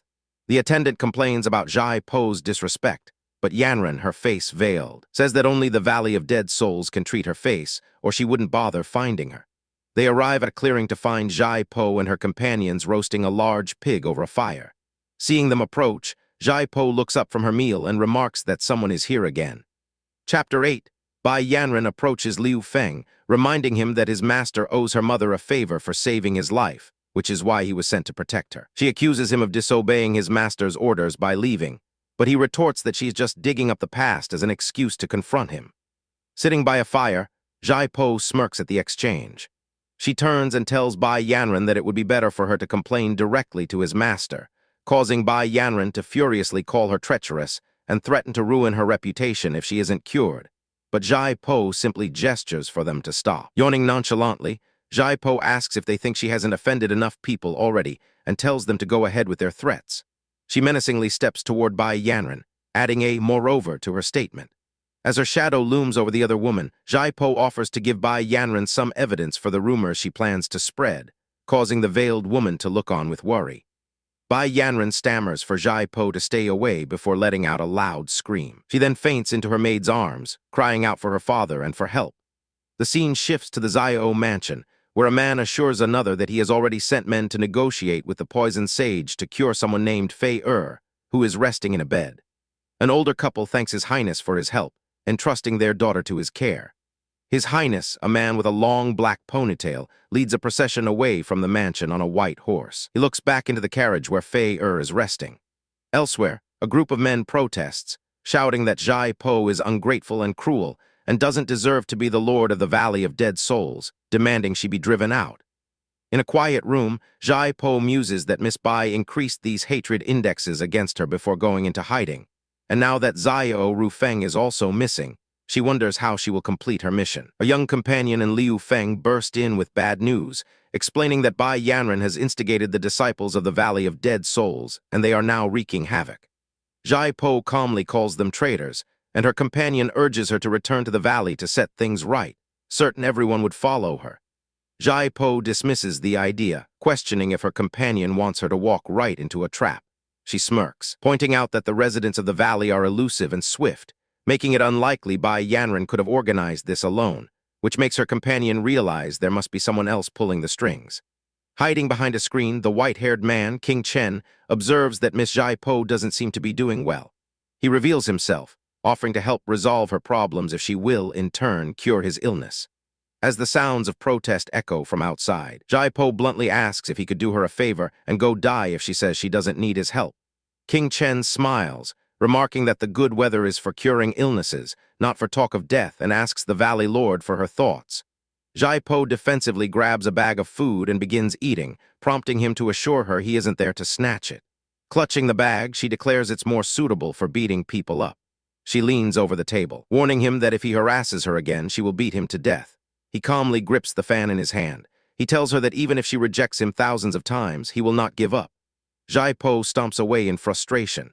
She appears on a balcony above the protesters, holding a broom and telling them to stop their noisy shouting and fight her if they are truly unhappy. King Chen watches her from a higher balcony. Jai Po leaps into the crowd, swinging her broom like a weapon and engaging the protesters in a fight. She effortlessly deflects their sword strikes and sends them flying. Standing tall with her broom, she challenges anyone else who is unhappy with her. Amidst the defeated men, she invites them to continue, promising they'll feel greater than ever. The men scramble to their feet and flee, shouting that the woman is insane.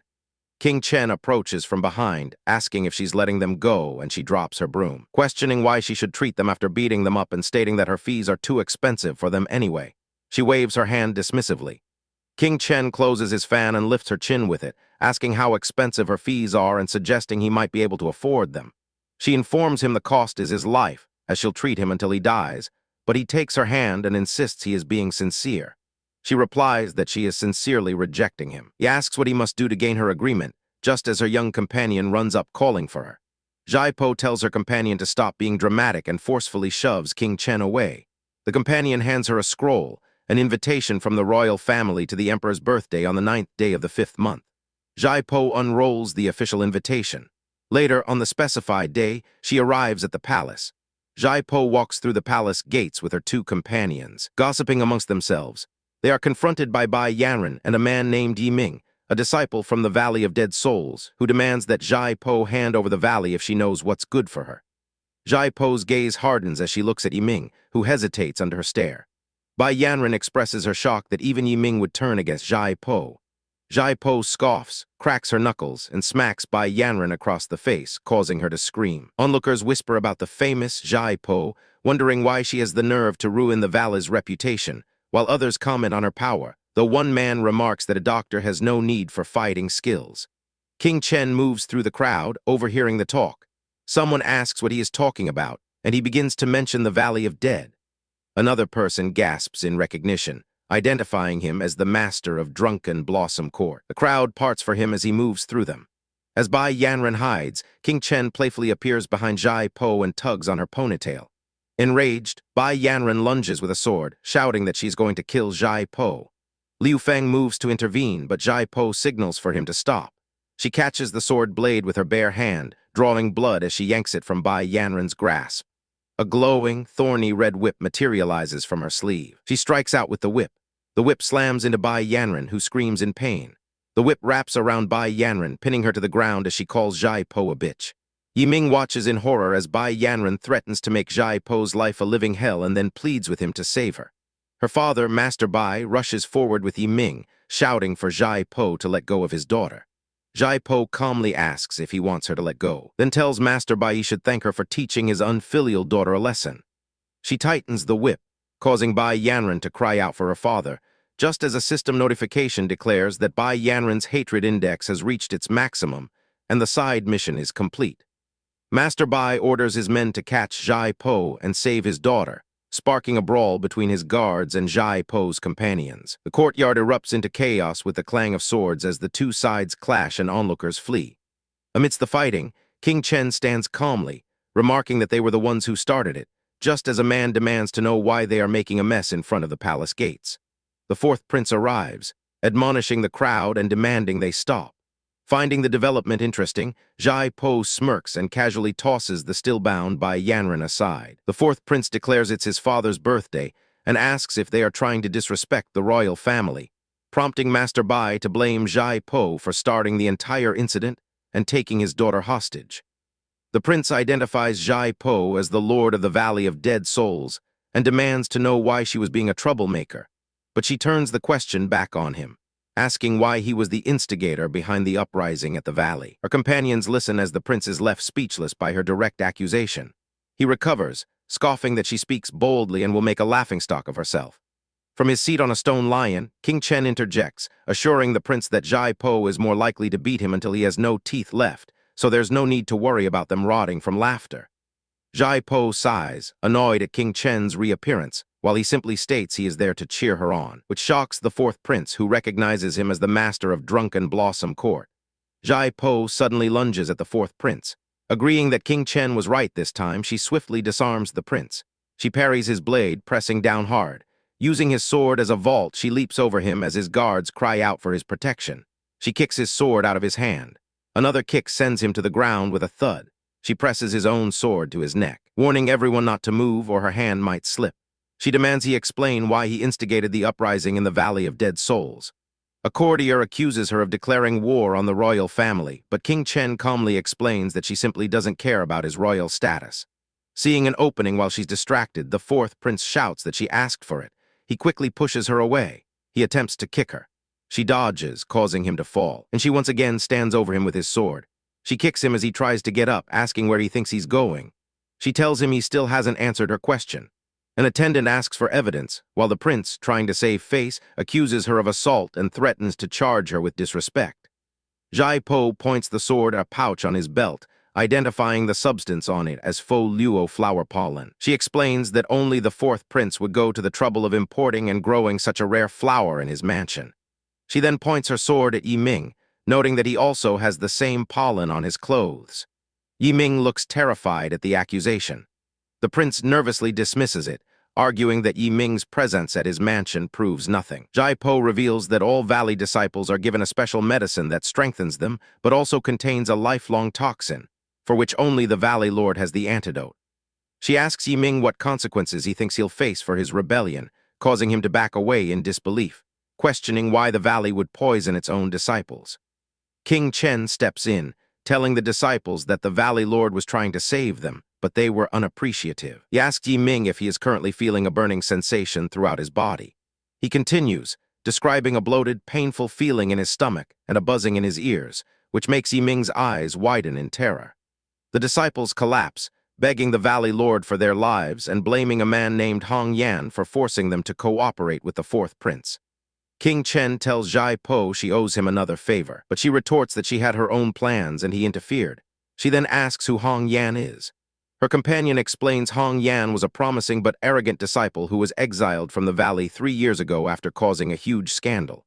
She adds that Jai Po was in isolation at the time and wouldn't have known.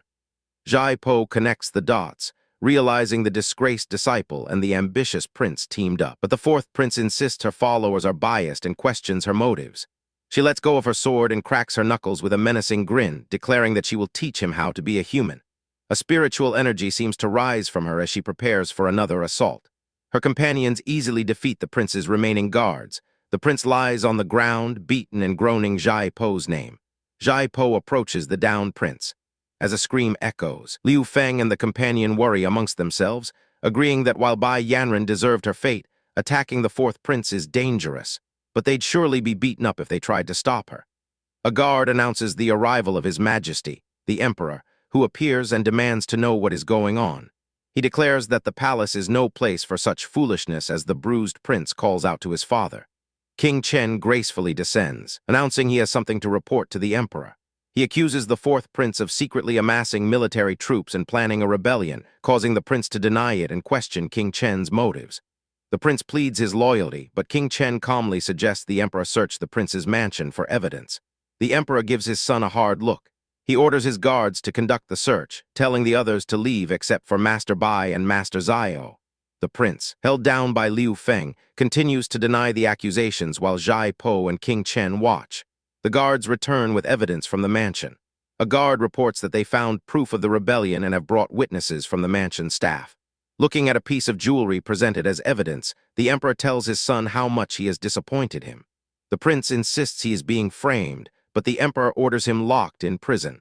As the guards drag him away, the Emperor warns Master Bai and Master Zio that they will be next if they aren't sensible.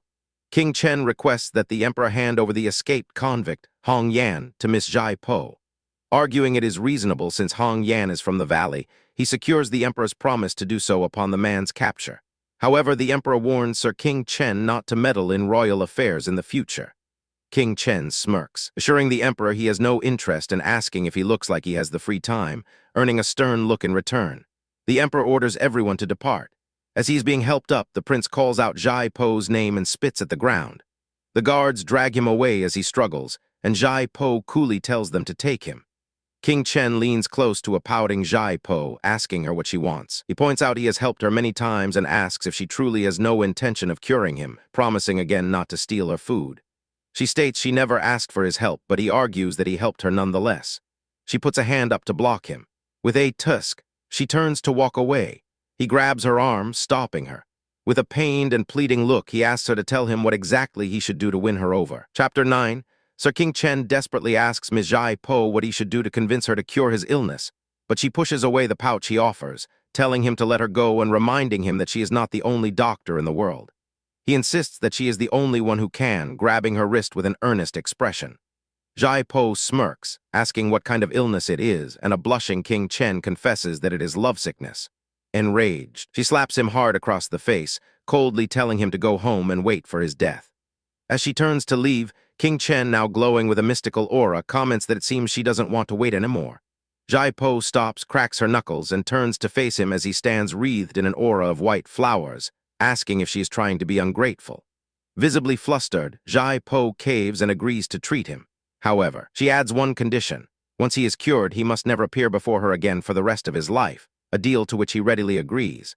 Later that night, while studying medical texts, Jai Po learns from her servant, Huizu, that Liu Feng has dealt with Yi Ming, and the royal family is still pursuing Hong Yan. Huizu then asks if it's true that the disciples of the Valley of Dead Souls consume poison. Jai Po smirks, admitting she simply drugged the disciple, and that King Chen likely noticed her trick. Huizu, relieved, then asks if her miss is truly going to treat the master of Drunken Blossom Court. She explains that while Jai Po was in seclusion, King Chen visited the Valley of Dead Souls, seeking treatment for a strange hereditary disease that shortens the lifespan of his clan's members.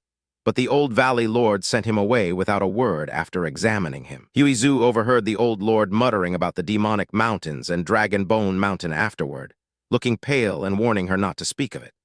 As Huizu worries about the difficulty of the case, Jai Po connects the new information to her knowledge of the Golden Snake and Dragon Bones, finding the situation interesting.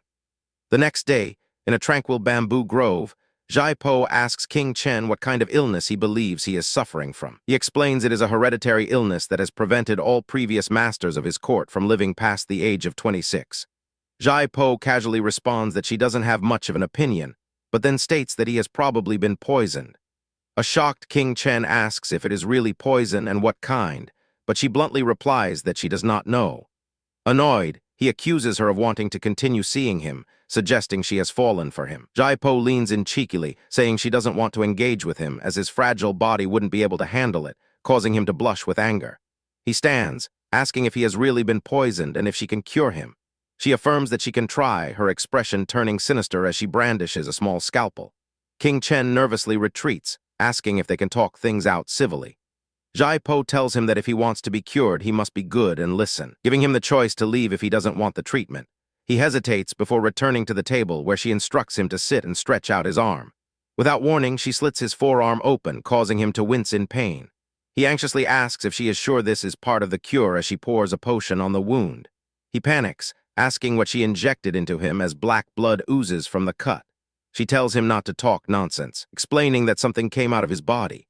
She uses tweezers to extract a small, dark object, revealing that it's a worm, which sends him into a horrified panic. He frantically asks if there are many worms inside him and how to get them out. She calmly asks if he has heard of the demonic spell. He comically mishears, saying he's only heard of mushrooms. She clarifies, explaining that the demonic spell is what has been feeding on his mystical power and lifespan, causing an increased heart rate and difficulty breathing. While absorbing mystical aura can relieve the symptoms, she warns he will not live past the age of 30. He asks if she can release the spell, and she reveals there is a potion for it, but she does not have it. The spell, being high in yin energy, requires a potion high in yang to counter it. Dragon's blood. King Chen is aghast, questioning if dragons still exist after being extinct for centuries. Jai Po confirms they do, thinking to herself about Xiao Rufeng's future dragon as proof. King Chen demands to know where to find one and threatens to pester her if she fails to uphold her promise. She casually suggests he try his luck at a place called Dragon Bone Mountain. He then insists she accompany him, a request she initially denies, claiming she only wants a peaceful life as a glutton. He leans in close, tempting her by mentioning the delicious mystical beasts in the demonic mountains, which immediately captures her interest. Her mind flashes to her unfinished mission involving Xiao Rufeng, who was taken by a golden snake from Dragon Bone Mountain. Before she can elaborate, King Chen places a finger on her lips, and she agrees to set off the next day. He gallantly takes her hand, promising to arrange everything for a worry-free trip, including plenty of snacks. As they travel and approach Dragon Bone Mountain, King Chen calls out to Miss Zhai Po, only to find she has vanished. He spots apples falling from a tree and seethes internally, forcing himself to maintain his composure for the sake of his treatment. He turns back to find her up in a tree picking fruit. Liu Feng suggests she leave such tasks to him, but she simply jumps down and tells King Chen to mind himself. Just then, her small, fluffy mystical beast tries to steal her bag of snacks. Liu Feng explains to a curious King Chen that the beast hatched from its egg shortly after Zhai Po went missing, much to King Chen's annoyance at the phrasing. King Chen deduces the rich mystical aura of the mountains allowed it to hatch. The beast suddenly growls and bites King Chen's robe, prompting Zhai Po to remark on its terrible temper. Meanwhile, on a nearby cliff, Xiao Rufeng is meditating when a blonde man, the dragon snake, appears and embraces her from behind. She asks who he is, and he reminds her that he is her contractor. Her thoughts reveal her history with the golden snake, their deal, and how it transformed into its current powerful, uncontrollable form after a battle with a bone dragon. The dragon snake promises to do anything for her if she obeys him, and she asks him to help her get revenge. She declares that she wants Zhai Po to experience a living hell. Back with Zhai Po's group, they arrive in a barren, rocky landscape. King Chen asks what's wrong, but she says it's nothing. She has spotted Xiao Rufeng and the dragon snake in the distance, realizing the main event is about to begin. Her small beast tugs on her robe, whimpering that it's too dirty and she shouldn't go. King Chen points out it's just Xiao Rufeng, and after a brief exchange about the talking beast, Huey Zhu identifies the man as the dirty dragon snake. Liu Feng explains the legend of the dragon snake, an entity formed when a bone dragon possesses the body of a snake. King Chen muses that with both of her secret weapons present, Xiao Rufeng must be with the dragon snake. Shaking off her worried companion, Zhai Po announces her intention to fight the dragon on the mountain. The dragon snake notes her arrival, and Zhai Po greets Xiao Rufeng casually. Xiao Rufeng demands to know why Zhai Po is tormenting her, but Zhai Po retorts it's because she finds her annoying. As she taunts her, the ground begins to shake, and she offers to make up another reason if that one isn't valid. The dragon snake grabs Xiao Rufeng and leaps to safety as the ground crumbles. He confidently tells Xiao Rufeng not to worry, as he can easily kill a mere human. Hovering amid levitating rocks, Zhai Po asks if they made their plans without her consent. The dragon snake summons a spectral black dragon to attack her. In response, Zhai Po magically assembles the floating rocks into a massive stone dragon, causing King Chen to shout a warning. Just as she's about to be overwhelmed, King Chen flies in and catches her, asking what she is doing. He explains he couldn't let her fight alone while she was searching for a dragon on his behalf, but she angrily pushes him away, telling him to stay out of her business. The dragon snake channels his power, declaring that she will die there today. Zhai Po launches herself at the stone dragon, shattering its head with a powerful punch. She then proceeds to dismantle the stone beast with a flurry of powerful blows. Landing before the dragon snake, she asks if he wants to know something, then warns him that if she dies, he will regret it for the rest of his life. He smirks, claiming to have no regrets. She invites him to stab her and find out, but King Chen suddenly pulls her back, demanding to know if she's crazy for orchestrating such a dangerous ploy. She calmly tells him this is his only chance to experience regret as Xiao Rufeng charges at her with a sword, screaming her name. King Chen reaches out in horror, but he is too late, and the sword impales Zhai Po through the chest. He catches her as she falls, frantically asking if she's all right. Xiao Rufeng stares in shock, asking why she didn't dodge. Zhai Po looks past her to the dragon snake, asking why Xiao Rufeng stepped in when she had asked him to do it. The sword drops to the ground as Zhai Po says it's fine and won't make a difference anyway. She shoves King Chen aside, telling him to stand back as a powerful aura erupts from her body. The dragon snake finds himself unable to move, realizing he is being controlled by her mystical energy. Zhai Po unleashes energy whips from her fingers, striking both him and Xiao Rufeng repeatedly. They are slammed into the ground, defeated. Zhai Po lands gracefully, stepping on the dragon snake's back and asking if he regrets it now. He struggles, unable to comprehend how a mere human could defeat a dragon, and demands to know who on earth she is. Chapter 10, The defeated blonde man on the ground sputtered that it was impossible for a human to possess such strength, accusing the red-haired woman of not being human. She coolly asked if she wasn't human, then sliced her own palm to show him the blood, telling him to open his eyes wide and see that it was indeed human blood. The man yelled at her to cut the crap and demanded to know who she was as blood dripped from her hand onto his face. She casually dismissed his question, suggesting they could just assume she was a deity, which caused him to scream that it was impossible. While he was shouting, she secretly cast a spell, unleashing a blast of energy that struck him with a loud kaboom. He collapsed to the ground, his golden anklets clattering against the rock. She then informed him that there were side effects to the energy he had just absorbed. From now on, every time he used his spiritual powers, he would experience the pain of his veins and arteries rupturing. He could still use his powers, she explained, but only if he could bear the intense pain. He glared up at her, managing only to say her name in anger. Dangling over a cliff's edge, he warned her that she was underestimating the Dragon Clan and that simply throwing him down wouldn't be enough to get rid of him. Ming Shu asked when she had ever stated her intention to kill him, clarifying that she was merely sending him off before kicking him over the edge into the chasm below. Just then, King Chen appeared, asking if she was all right. She retorted by asking what he thought, prompting him to shake his head hopelessly as he remarked that she had messed with the Dragon Clan. He quickly told her to wait, realizing that the dragon snake also belonged to the Dragon Clan, which meant its blood was not what he needed. As he reached for her, she warned him that if he wanted to rest on his deathbed sooner, he could jump down and bite the man himself. Surrounded by a menacing aura of skulls, she berated him for even considering using something mixed and impure when his cure required a purebred. He looked downcast and asked about the strange, high-pressure power she had used earlier. She just dismissively patted his head, saying she was simply powerful before pushing him aside and telling him not to hinder her from carrying out her proper business. Ming Shu then stood over the defeated form of Xiao Rufeng, apologizing insincerely for not knowing she was so fragile and accidentally using too much force. Xiao Rufeng, struggling on the ground, vowed that she would kill Zhai Po. Ming Shu consulted with her cat-like system, asking why the hatred index wasn't maxed out yet, and the system confirmed it was not. She mused that Xiao Rufeng was troublesome and wondered if it would be easier to just kill her. The system advised against it, explaining that the target's death would prevent her from collecting any more hatred index points and could even lead to deductions, as the host was forbidden from killing protagonists, even fake ones. Ming Shu sighed, saying she hadn't planned to kill her anyway. Her system then pointed out she had never killed anyone before and wondered if she still possessed some compassion. After telling her to focus on increasing the hatred index, Ming Shu's gaze fell upon a desolate landscape teeming with monstrous spiders, scorpions, and a large green snake. She chuckled that it was so scary while dragging the unconscious Xiao Rufeng towards the beasts. She casually tossed the woman into their midst, prompting the snake and spiders to immediately attack.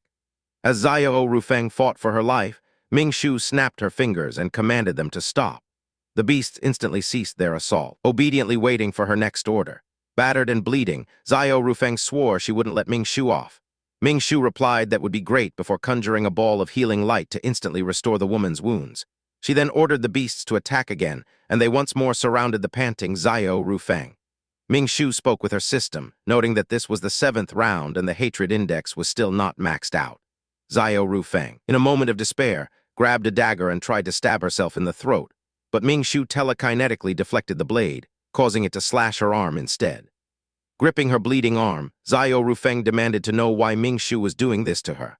A flashback revealed Xiao Rufeng's inner thoughts, filled with rage that Ming Shu, who she thought should have died earlier, had ruined her plan to become the 7th princess. Her entire scheme to have the original Xiao Rufei poisoned and then framed by Yanren was now in shambles.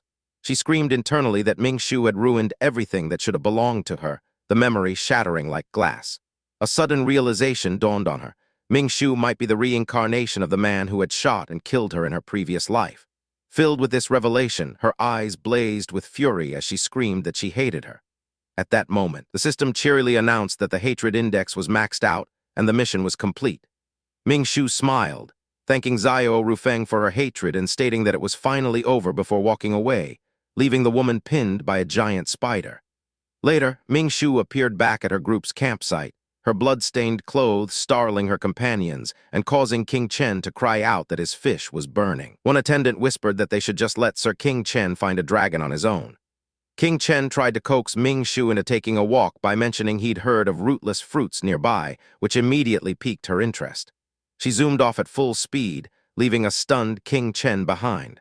Arriving at a scenic viewpoint, she demanded to know where the fruits were, calling him a liar. He explained he had to trick her so she would come admire the beautiful night sky with him. He then grew serious, asking if she would accompany him in his final moments if his illness couldn't be cured. She responded by offering to end his life right now, rolling up her sleeve with a threatening look. He recoiled, muttering that he almost got beat up, before she changed the subject, asking if dragons could speak. He explained that they could take human form and speak after birth, and she remarked what a pity it was that the transformed golden snake couldn't talk, making him worry she wanted to eat dragons too. 7 months later, King Chen watched as Ming Shu climbed a cliff to pick a branch with red berries. After she jumped down, he suggested they return to Xiling City. She questioned his decision to give up on finding a dragon to cure his illness. He replied that with only a month left until his 26th birthday, it was too late and perhaps dragons were extinct after all. He asked her to see him off on his final journey, but she countered that there were plenty of others who could do that, and she hadn't eaten enough at Drunken Blossom Court yet. He insisted, reminding her of his status as the Lord of the Valley of Dead Souls, but she revealed that he was no longer the Lord. Hong Yan had taken his place. She offered to help him reclaim his position, but he refused, saying he couldn't let her lose her own title just because his illness was incurable. She reminded him that she had given him the prescription, and it wasn't her fault he couldn't find the antidote, but he snatched the branch from her, insisting she had promised to take responsibility. She angrily demanded it back, but he threw it on the ground and asked if she cared about anything at all before walking away. Ming Shu quietly knelt and picked up the branch, murmuring to herself about whether she cared. 15 days later, an attendant reported to a coughing King Chen that the rebellion at the valley was resolved and Zhai Po would be reinstated as valley lord. The attendant wondered why King Chen was helping her, and he mused that he must have gone crazy. Another attendant rushed in to announce that a seriously injured Huey Zhu had arrived.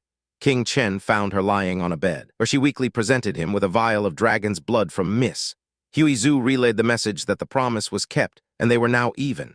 King Chen, holding the vial, demanded to know where Ming Shu was. A flashback showed Ming Shu at the entrance to the Dragon Clan's holy land, waving goodbye and telling her attendants to wait for her with barbecue.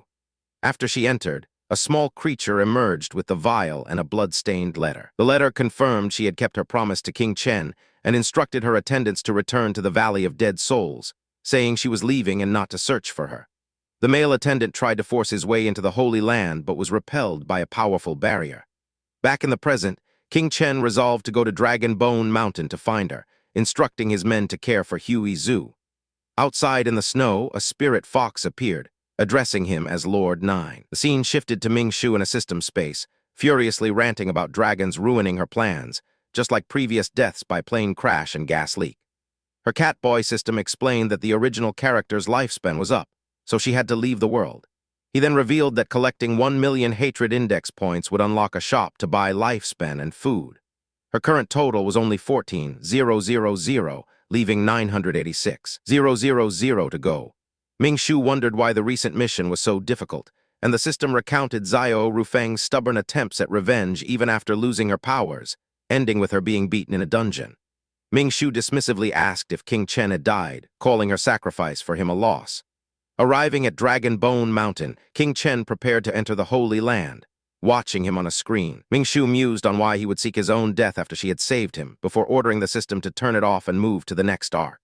The system introduced the new world, the Wu Shang Kingdom, where the mission character, Shen Sai, a state-securing princess, was killed by a reborn villainess, Cheng Jinian, over the male lead Crown Prince Mu Zi. The new arc began with Ming Shu, now as Shen Sai, waking up in a carriage struck by lightning during a storm. Her servant, Zhai Kai, checked on her, but was revealed to be an assassin who pushed her down and drew a sword. The assassin declared that Shen Sai had become a hindrance and could only blame herself for being born at the wrong time.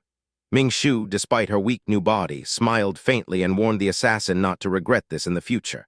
Chapter 11, amidst a violent thunderstorm, a masked assassin falls to the ground, defeated. The state-securing Princess Sai stands over him, a sword piercing through her own chest as she calmly pulls the blade free. A hand grips the hilt tightly, stained with her blood. Lightning flashes again as the assassin's body is flung away. His sword clatters to the ground, and his lifeless body lies in the pouring rain. Sai sits down inside her damaged carriage, looking out at the storm. A small, glowing, orange cat appears, her system companion, observing that the host didn't die. The system muses that this survival wasn't part of its design and must be due to a buff she brought with her, which explains her boldness. Sai confirms this, but says she has already died 3 times because of the system.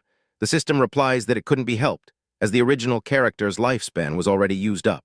Her servant, Jai-Kai, lies injured outside and calls out to her highness with a twitch. Hearing a wolf's howl, Sai asks what's happening now. Jai-Kai rushes to her side, panicked, and stammers that the wolves are here. A pack of menacing wolves with glowing red eyes emerges from the darkness. Jai-Kai begs her highness to run and not look back, promising to distract the wolves and assuring her that His Majesty will send men to search for her. Sai, unfazed, calmly asks if Jai-Kai has any food. When her servant confirms she does, Sai takes her sword and a piece of bread, telling Jai-Kai that if she wants to live, she should run as far as she can. As the wolves close in, Sai turns and yells at her servant to run. Jai-Kai flees as Sai prepares to face the pack alone. The scene transitions to a bright, sunny day. Sai is now perched in a tree trying to reach a piece of fruit, complaining that the bread she ate wasn't enough to replenish her health after being stabbed. Her foot slips on the branch, and she tumbles to the ground below with a thump. She lands in the grass, groaning in pain and lamenting what kind of weak body she has inherited, also noting how short it is. Suddenly, she has an idea, remembering her ability to make predictions. She sits up, claps her hands, and declares her prediction that the fruits on the tree will all drop down at the same time.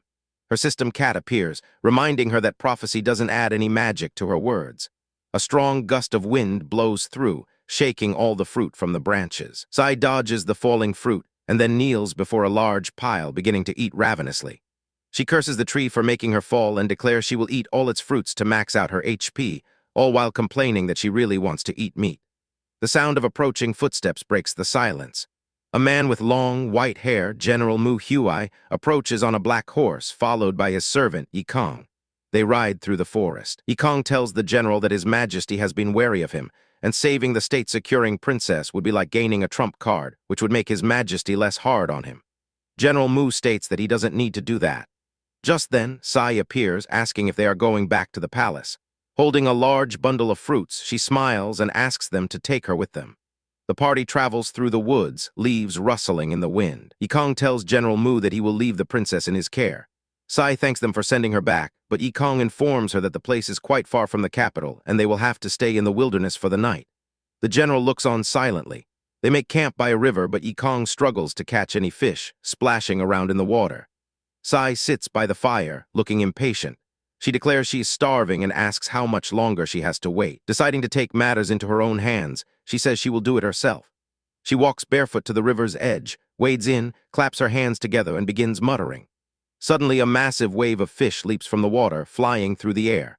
The fish splash down all around them, leaving Yikong stunned while the general snaps a twig in his hand. Later, Sai is crouched by the fire, roasting several fish on sticks while the general sits nearby, staring at her. Sai notices his gaze and asks why he is looking at her like that, questioning if he intends to steal her fish. He turns his head away slightly, looking displeased. He tells her to wear her clothes properly. Sai, holding a cooked fish, looks down at her bare feet and exposed ankles, realizing she had almost forgotten she was in a rather conservative age. A small, white spirit fox appears beside General Mu, as an unseen voice notes that Lord Nine seems very worried about her. The general thinks to himself that he has a strange, familiar feeling toward her. Upon returning to her residence, Sai finds her servant Jai-Kai kneeling at the entrance.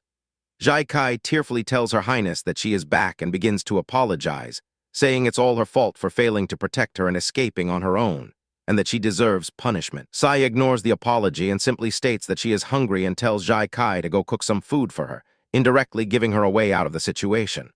Jai-Kai agrees, and soon Sai is happily eating a large meal. As she eats, a messenger arrives, announcing that the imperial decree is here. He asks the state-securing princess to please receive the decree, but Sai is clearly reluctant to part with her food. The messenger reads the decree, stating that on the mandate of the emperor, given the hardship and trauma the princess underwent, she doesn't need to bow due to her supremely noble status. He continues, announcing that she is hereby bestowed 1 crate of gold and silver, 1 of premium silk cloths, and 1 of antique paintings and calligraphy to aid in her recreation and leisure.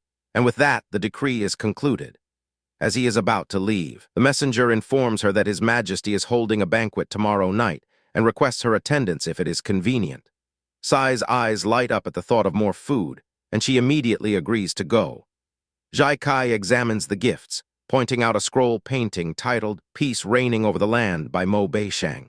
She explains that the painting is a national treasure, and the fact His Majesty gave it to her shows he treasures her a lot. Sai instructs her to hang the paintings and calligraphy on the wall and let the temple lord handle the rest.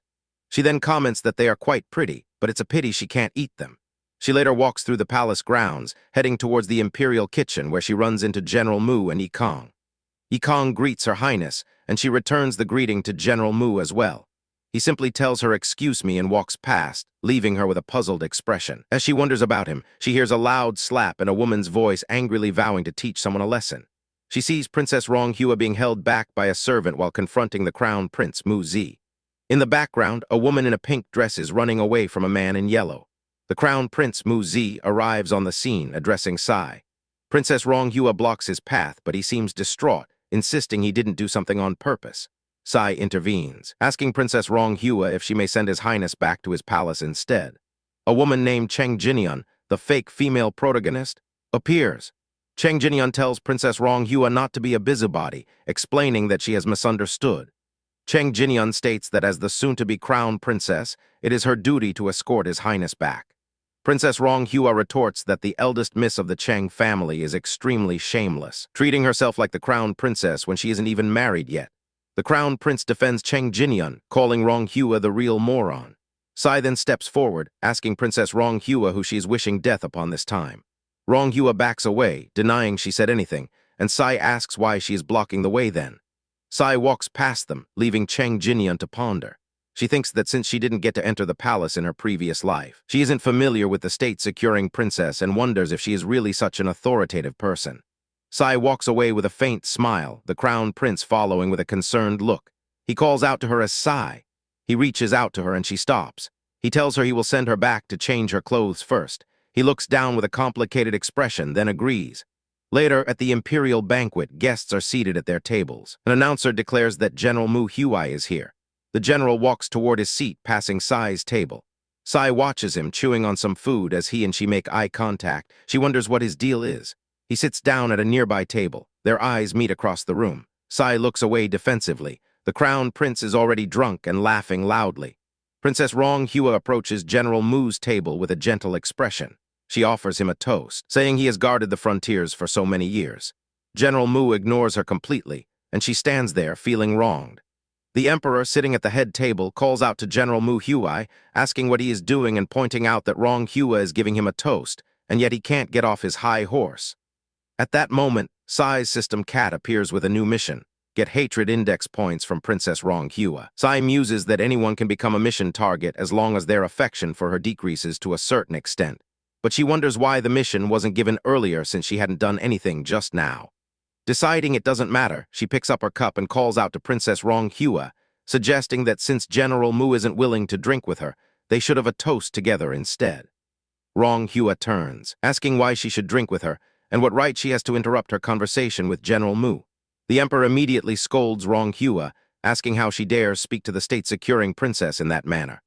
Ronghua protests that she is his daughter. The system cat trembles, explaining to an annoyed Sai that the emperor is an idiot who is obviously scolding his daughter to protect her from offending the heavenly temple with her rashness. Sai gets up and asks what's wrong, goading Ronghua by asking if she's scared she will get drunk before her. Ronghua defiantly asks why she would be scared and agrees to drink. The emperor tries to stop them, saying Ronghua shouldn't be fooling around, but then offers a reward, a fine blade, should she win.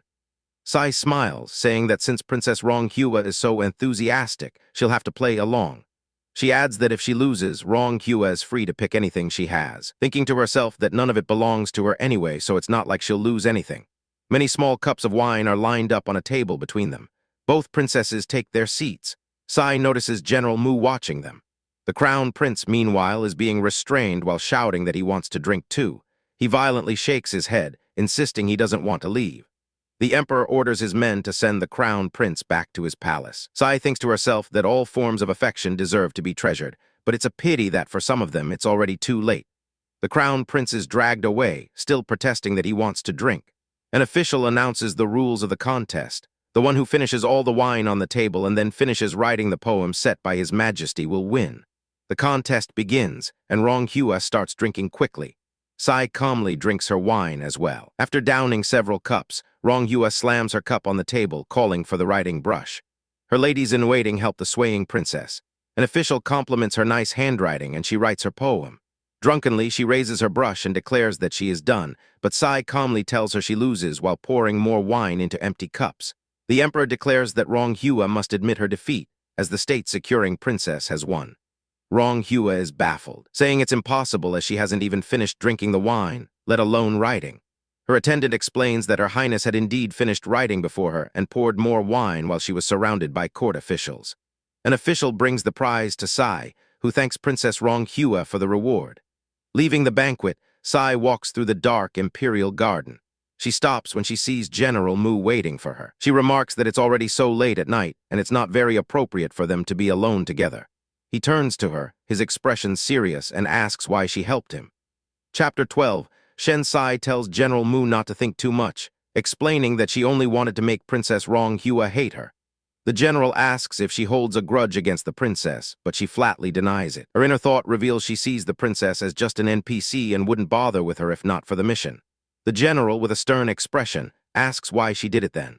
Shen Sai retorts that he doesn't seem like a nosy person and questions why he needs to know. The general calls out to her as Her Highness, his expression intense. As he flashes back to a blurred memory of a woman in white, he starts to ask if they have met somewhere before. Shen Sai looks at him unimpressed and tells him his pickup lines are too outdated. The general is visibly stunned by her response. After a moment, he turns and walks away from her, meeting his subordinate in a courtyard and ordering him to investigate her past. The subordinate questions the order, reminding the general that the princess just helped him out. But the general asks what he thinks His Majesty would think about the mess that was just created. The subordinate nervously suggests that perhaps the emperor would think there's an affair between them. He quickly adds that there's nothing bad about that, as His Majesty still needs to be cautious of the heavenly temple. Furthermore, he muses that the princess seems easy to get along with, a sentiment the general scoffs at. The general thinks to himself that she is always smiling, which makes her unfathomable, and that their stay in the capital will be dangerous. Elsewhere, a servant reports to the crown prince that the state-securing princess has departed safely. The crown prince says that's good. Another subordinate remarks that Her Highness seems to have changed, noting that she never would have challenged Princess Ronghua like that in the past. The crown prince explains that she suffered a shock recently, so it's understandable she has changed. He then asks if the subordinate knows why the emperor summoned General Mu back, receiving a negative but cautious reply about the general's unpredictable nature and power. Later that night, a figure leaps across the rooftops of the heavenly temple, revealed to be the crown prince landing softly in a courtyard. A door creaks open as he approaches, revealing Shen Sai inside, who asks if he has come so late to have supper with her. The crown prince internally notes how strange Sai has become, like a different person, but outwardly agrees to eat with her. A box of pastries sits on the table, and they eat together outside, though she shifts away from him. The crown prince watches her with a pained expression, thinking that she is not Sai. He wonders who she is, recalling a bloody vision and wondering if Sai was in an accident. He gently places his hand on hers, saying her name. Shen Sai stands up abruptly, telling him it's late and he should rest or he'll get ugly. As she turns, she states that she is not Shen Sai. The crown prince's eye widens as she specifies that the soul in this body doesn't belong to Shen Sai. As he stands in shock, a small, glowing cat creature appears, asking Shen Sai why she is telling Muzi this now. The system asks if she thinks this isn't cruel, but she retorts that it would be more cruel for him not to know the person he likes is gone. She then grabs the system, reminding it that it's the one making her do bad things. The system cheekily suggests she escalate things for more hatred points by claiming she killed Shen Sai and stole her body, which visibly angers her. The scene shifts to the Imperial Library, where the Emperor tells Shen Sai and General Mu he has summoned them for an important matter. He explains that General Mu has guarded the frontiers for too long to start a family, and asks Shen Sai to pick a wife for him. Both Shen Sai and General Mu refuse, with the general stating he has no plans to marry and Shen Sai declaring it's not her responsibility. The emperor mutters to himself that the second miss of the Cheng family seems suitable. Shen Sai again tries to dissuade him from forcing the marriage, internally remarking on the ridiculous plot development. The emperor slams his hand on the table, declaring that a court official has no right to decide such matters. He decrees that if General Mu doesn't find someone in 1 month, he will be engaged to the Cheng family's second miss. As they leave, General Mu asks Shen Sai why she keeps helping him. She claims it's to repay his gratitude for sending her back, but he denies it was him and coldly tells her to stay out of his business. Later, by a pond, Shen Sai wonders why the emperor bothered asking for her opinion at all, deciding to just find some food instead. Her cat-like system comments from a lily pad that carps don't taste good, just before it's yanked into the water. Shen Sai becomes annoyed that the commotion scared her fish away. Nearby, Princess Ronghua is having a maid pushed towards the pond. Shen Sai asks what crime the maid committed to deserve execution. Ronghua haughtily replies that the maid blocked her way. Cheng Jinian steps in, telling Ronghua to stop meddling, which infuriates the princess, who orders her attendants to make Cheng Jinian kneel. Shen Sai watches from hiding, realizing both her hatred mission targets are together and should be easy to handle. She decides to leave the matter to a little white beast from the previous arc, which she pulls from her sleeve. The system is shocked, stating it didn't detect the creature when they left the last world. Shen Sai tells it to ask the beast itself. The system complains that it can't be seen by the beast, but decides it doesn't matter as long as it helps get hatred points, vowing to wreck their arrogant faces. While Ronghua threatens Cheng Jinian with a hairpin, her younger sister kneels and begs for mercy. Shen Sai watches, amused at the innocent little female protagonist, while Cheng Jinian tells her sister not to interfere. Internally, however, Cheng Jinian is revealed to have been reborn, resentful of her sister and determined not to let her snatch everything away again. Shen Sai tells the little beast to push them into the water, tossing it onto the grass where it initially refuses, complaining about its beauty sleep. The system zips over to an enraged Shen Sai, arguing that she wouldn't need help if not for the weak body the system gave her. The little beast bargains for half of her snacks, but she asks if it hasn't eaten enough already. She warns it will get no more food if it keeps talking, then leaps into a tree. The beast lands on the ground and unleashes a powerful wave of energy, sending Ronghua and Cheng Jinian screaming into the lake. They splash into the water, crying for help. As Cheng Jinian is pulled from the water, Ronghua lies on the bank coughing. She furiously accuses Cheng Jingxiu of trying to kill a princess, but Cheng Jingxiu retorts that if she wanted to, she wouldn't have jumped in too. Shen Sai appears, mockingly asking if they had a fun time in the water, and Ronghua recognizes her as the culprit. Shen Sai smiles and admits it was her. Ronghua furiously accuses her of attempted murder. Shen Sai cheekily dares her to do something about it. Cheng Jinian watches, finding the princess strange and feeling targeted, but decides to let Ronghua take the heat for now. Ronghua orders her hesitant guards to seize Shen Sai, threatening to punish them as well if they disobey. General Mu arrives with his subordinate, who asks if they should intervene. The general decides against it to avoid further complications. Two officials in black robes step forward, apologizing to the princess just as the emperor arrives, demanding to know what is going on. He voices his displeasure at the scene, scolding the guards for their disrespect towards the state-securing princess. Ronghua runs to her father, crying that Shen Sai bullied her. General Mu watches from afar with his subordinate, telling him not to worry, as the princess is not to be trifled with. Ronghua claims Shen Sai pushed her in the lake and tried to kill her. The emperor dismisses it as a misunderstanding, asking Shen Sai for her side of the story. She casually admits that she did it, stunning the emperor as she asks why she did it. Shen Sai explains with a straight face that Ronghua's zodiac clashes with fire, so she was helping her put it out. The emperor strokes his beard, recalling that Ronghua's palace did catch fire recently. When he asks for a solution, Shen Sai suggests Ronghua and Cheng Jingxiu should soak in the lake for 2 hours daily for 49 days to suppress the fire element, much to Cheng Jingxiu's shock. Ronghua protests that it's nonsense, but the emperor says he understands and orders his guards to escort Shen Sai back to the heavenly temple. As she leaves, Cheng Jingxiu wonders if her rebirth has altered Shen Sai's personality, questioning why she is being targeted, but also why her sister is escaping punishment. The emperor addresses the younger Cheng sister, telling her to take her sister home to rest and that her marriage matters will be discussed later, sending Cheng Jinian into a panic about being replaced by her sister. She clutches her sister, thinking it must never happen. Later, Ronghua confronts her father, who explains he cannot defy Shen Sai because she is the prophet of the heavenly temple and he probably couldn't do anything even if she killed the princess. He explains that the kingdom is unstable and he cannot afford to offend the heavenly temple and risk his throne. That night, the head of the temple greets Shen Sai upon her late return, informing her that Princess Ronghua has been kidnapped. Shen Sai is surprised, her thoughts turning to her mission. The temple head tells her to rest, assuring her he will protect her when the emperor's guards come to search the palaces. Inside, while lighting a candle, Shen Sai mutters about someone barging into a lady's room in the middle of the night, as General Mu is revealed to be standing there with his subordinate. He points out that her whereabouts were also unclear when the princess was kidnapped. When she asks what he wants, he states his wish to hide in her room. Shen Sai calmly threatens to scream for help, but he counters that they would both suffer.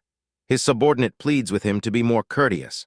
Shen Sai says she doesn't care about the consequences as long as she's happy, and the general dares her to try. She gets close to him, pulling his collar and saying what matters is who the emperor chooses to believe. The subordinate rushes to pull her off, pleading for them to hide there temporarily. She pushes him away and threatens to scream for real. The general relents and says let's go, and she watches them leave. Outside, the subordinate reports that guards have surrounded them. The general notes that painting was given to the princess as expected, revealing a deeper plot.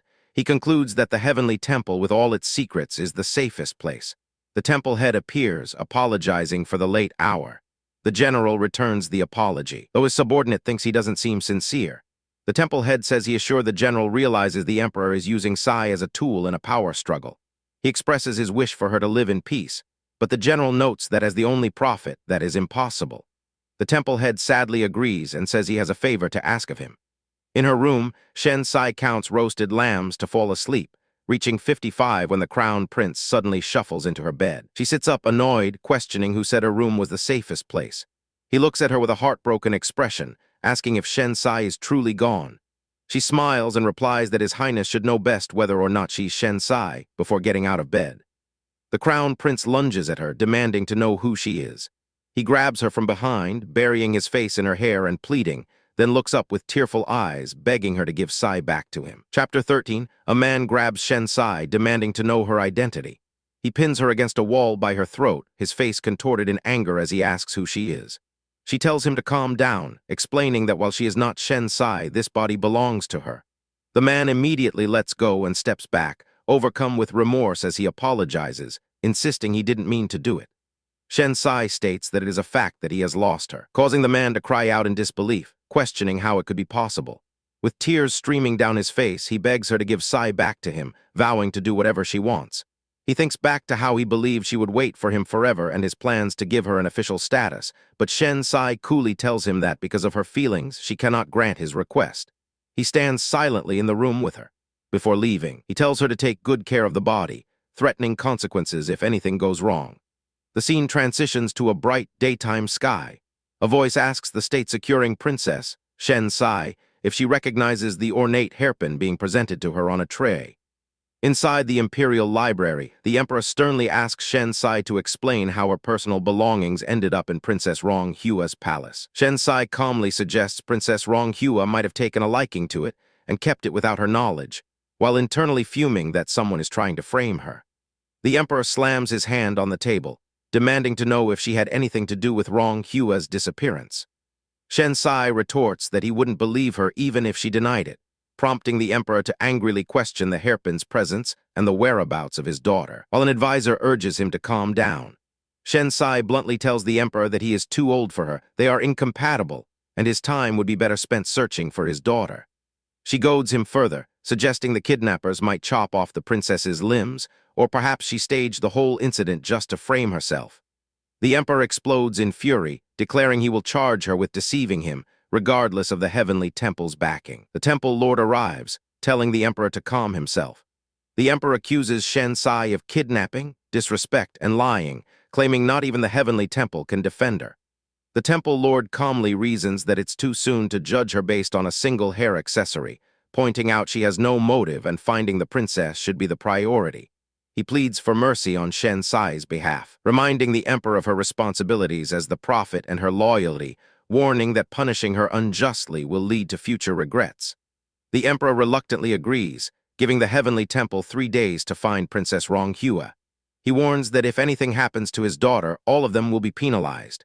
At the heavenly temple, the temple lord explains the situation to Shen Sai. He tells her he has already investigated and believes the mastermind is Kai Hongwei, the same man who sent assassins after her, a man who has long been planning a rebellion. The temple lord concludes that Kai Hongwei is now using the emperor to frame her for the kidnapping in order to eliminate her. As he speaks, Shen Sai is completely distracted, her thoughts consumed with how hungry she is, much to the Temple Lord's visible annoyance. He informs her that he has sent men to rescue the princess, but admonishes her for going overboard with her actions, despite suffering an injustice. He reminds her that the temple cannot protect her from everything and tells her to go reflect on her behavior.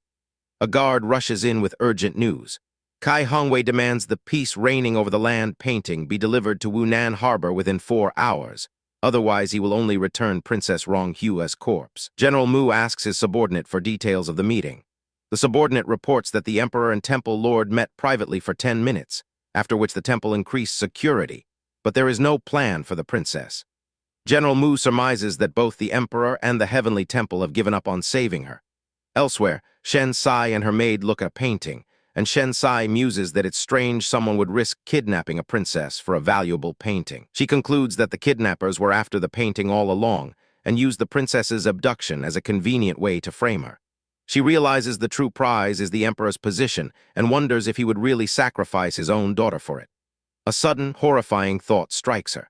She realizes with dread that if Princess Ronghua, her hatred index target, dies, then her mission points will disappear as well. Determined to prevent this, she makes a run for it as guards shout for her to stop. She leaps over the temple wall, landing in a swirl of energy. Arriving at Wunan Harbor with the large painting scroll strapped to her back, she stands alone. Suddenly, a hand clamps over her mouth from behind, pulling her into the shadows. It's General Mu, who has covered her mouth to keep her quiet. He holds her still as guards run past their hiding spot. They remain hidden behind some crates while the guards continue their search ahead. He holds her close, their faces only inches apart. He quietly asks what she's doing there, telling her the painting is too important and she must take it back to the temple. Shen Sai cheekily asks why he is there then. She asserts that the painting is hers and she will decide what to do with it, but he cuts her off, warning her of the danger and ordering her to go back. His subordinate appears, surprised to see the state-securing princess there.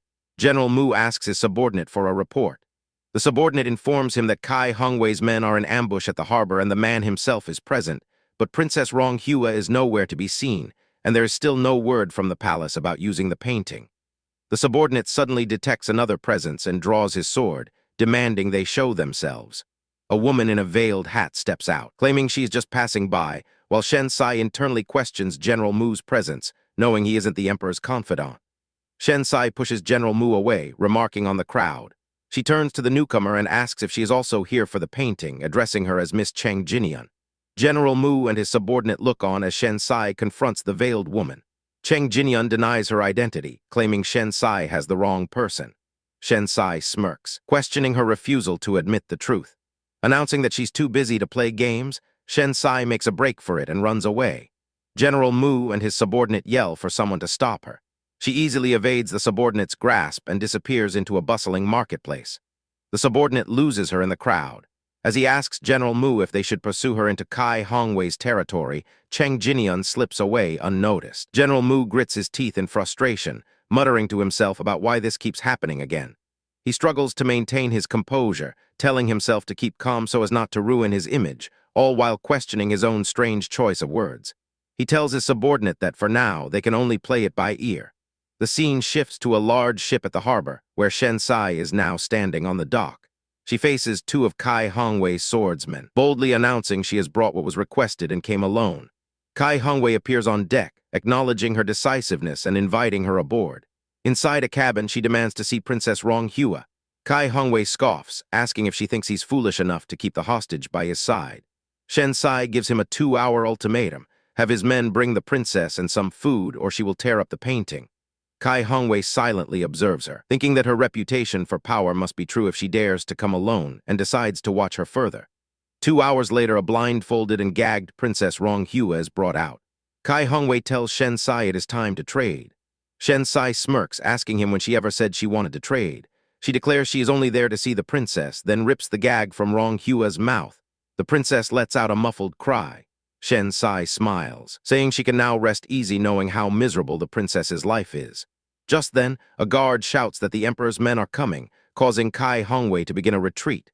He accuses Shen Sai of being in league with the Emperor and orders the boat to set sail.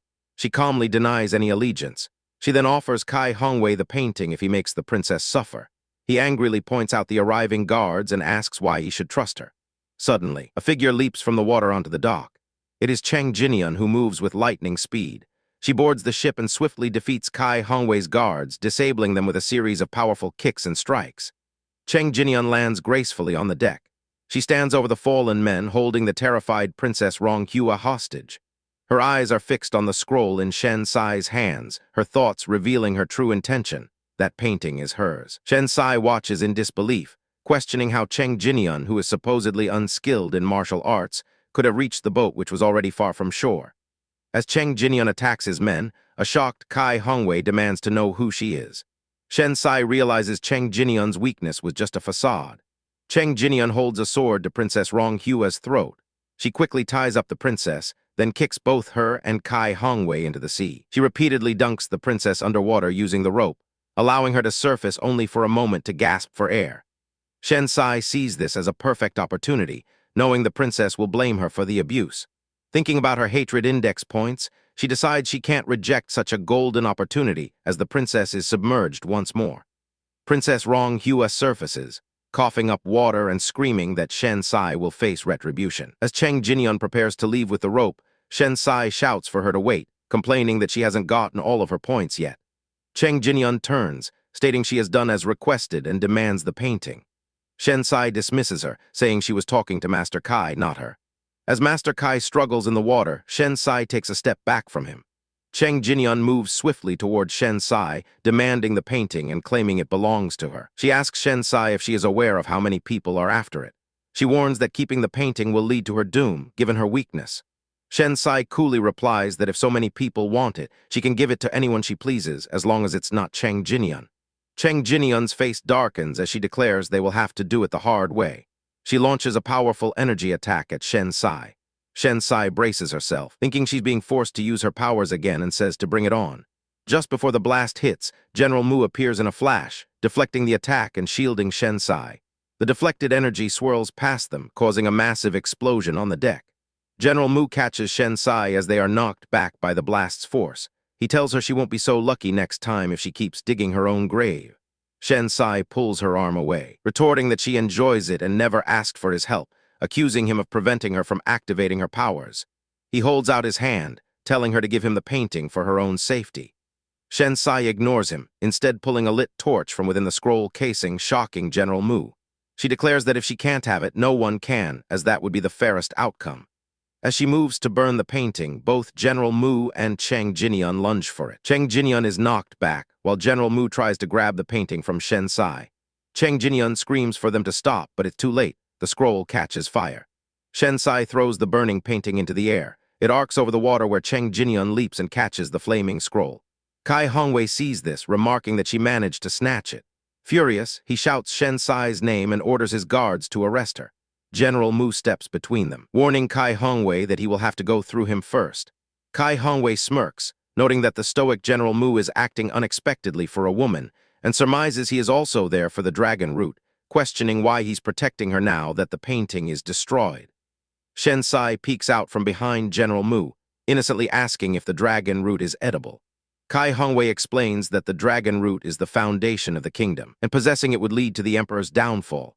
General Mu tells him that everything is decided by fate and that his goal is different, pressing down on Shen Sai's head to quiet her. He tells Kai Hongwei that as long as the dragon root doesn't fall into his hands, the painting's destruction doesn't matter. Kai Hongwei attempts to sway General Mu, suggesting they form an alliance and split the land, but the general firmly rejects the offer. Shen Sai interrupts their standoff, complaining that she's starving to death and asking if they can eat while they talk. Annoyed, General Mu pinches her cheek. She yelps in protest, asking if he's addicted to pressing on her head. General Mu struggles to contain his rage, muttering to himself that he can't kill her. Kai Hongwei observes their interaction and says it seems General Mu has decided to oppose him. General Mu confirms this, stating he must take Shen Sai away today. Accepting the challenge, Kai Hongwei prepares for a match with the legendary general, but as they face off, Shen Sai quietly sneaks away in the background. Chapter 14, in a bustling night market, patrons at a restaurant gossip about recent events. One diner remarks how unpredictable the state-securing princess is, having burned the famous painting in an instant, leaving everyone stunned. Another questions the painting's importance, finding it hard to believe it was so valuable that everyone had to fight over it. A third person chimes in, saying there are many paintings more famous than Mo Bei-shang's. The first person asks if they are serious that the princess really burned it, and the storyteller insists they are telling the truth. Nearby, the red-haired princess, Shen Sai, overhears them and smirks to herself, thinking that it was just as expected of her. Someone comments on how domineering and decisive she is, as befitting her status. Just then, General Mu arrives and joins her at the table where she is already eating. She asks him if he has finally finished fighting. He scoffs, pouring tea and remarking that she snuck away pretty fast. She stares at him intensely as he pours his drink. He then complains that he stood up for her and fought against his opponent, asking if she isn't even planning to treat him to a meal for his efforts. She coolly replies that she didn't ask him to fight and tells him to order his own food if he wants some, moving a dish away from him. The man takes a deep breath to compose himself. She holds up her hand, telling him not to say anything because she doesn't want to know, fearing she'll be silenced if she learns too much. He asks if she isn't brave, pointing out she dared to burn the painting and provoke Kai Hongwei. She claims that she is actually quite cowardly and was just putting up a front. He clears his throat and begins to explain the painting's significance, revealing that the four most famous paintings by Mo Bei-shang, including Peace Reigning Over the Four Lands, which she destroyed, each have a map hidden within them. He explains that the map pieced together from all four paintings would identify the location of the dragon root, but now that she has destroyed one, completing the map is impossible. He lightly knocks on the table, warning her that it is highly possible Kai Hongwei and perhaps even the emperor will come after her. She looks at him with wide eyes and says that he is talking too much today. He tells her to be careful and that if she needs any help, she can find him at the general's mansion. As he leaves, she begins wolfing down the rest of the food, her health bar shown above her head replenishing.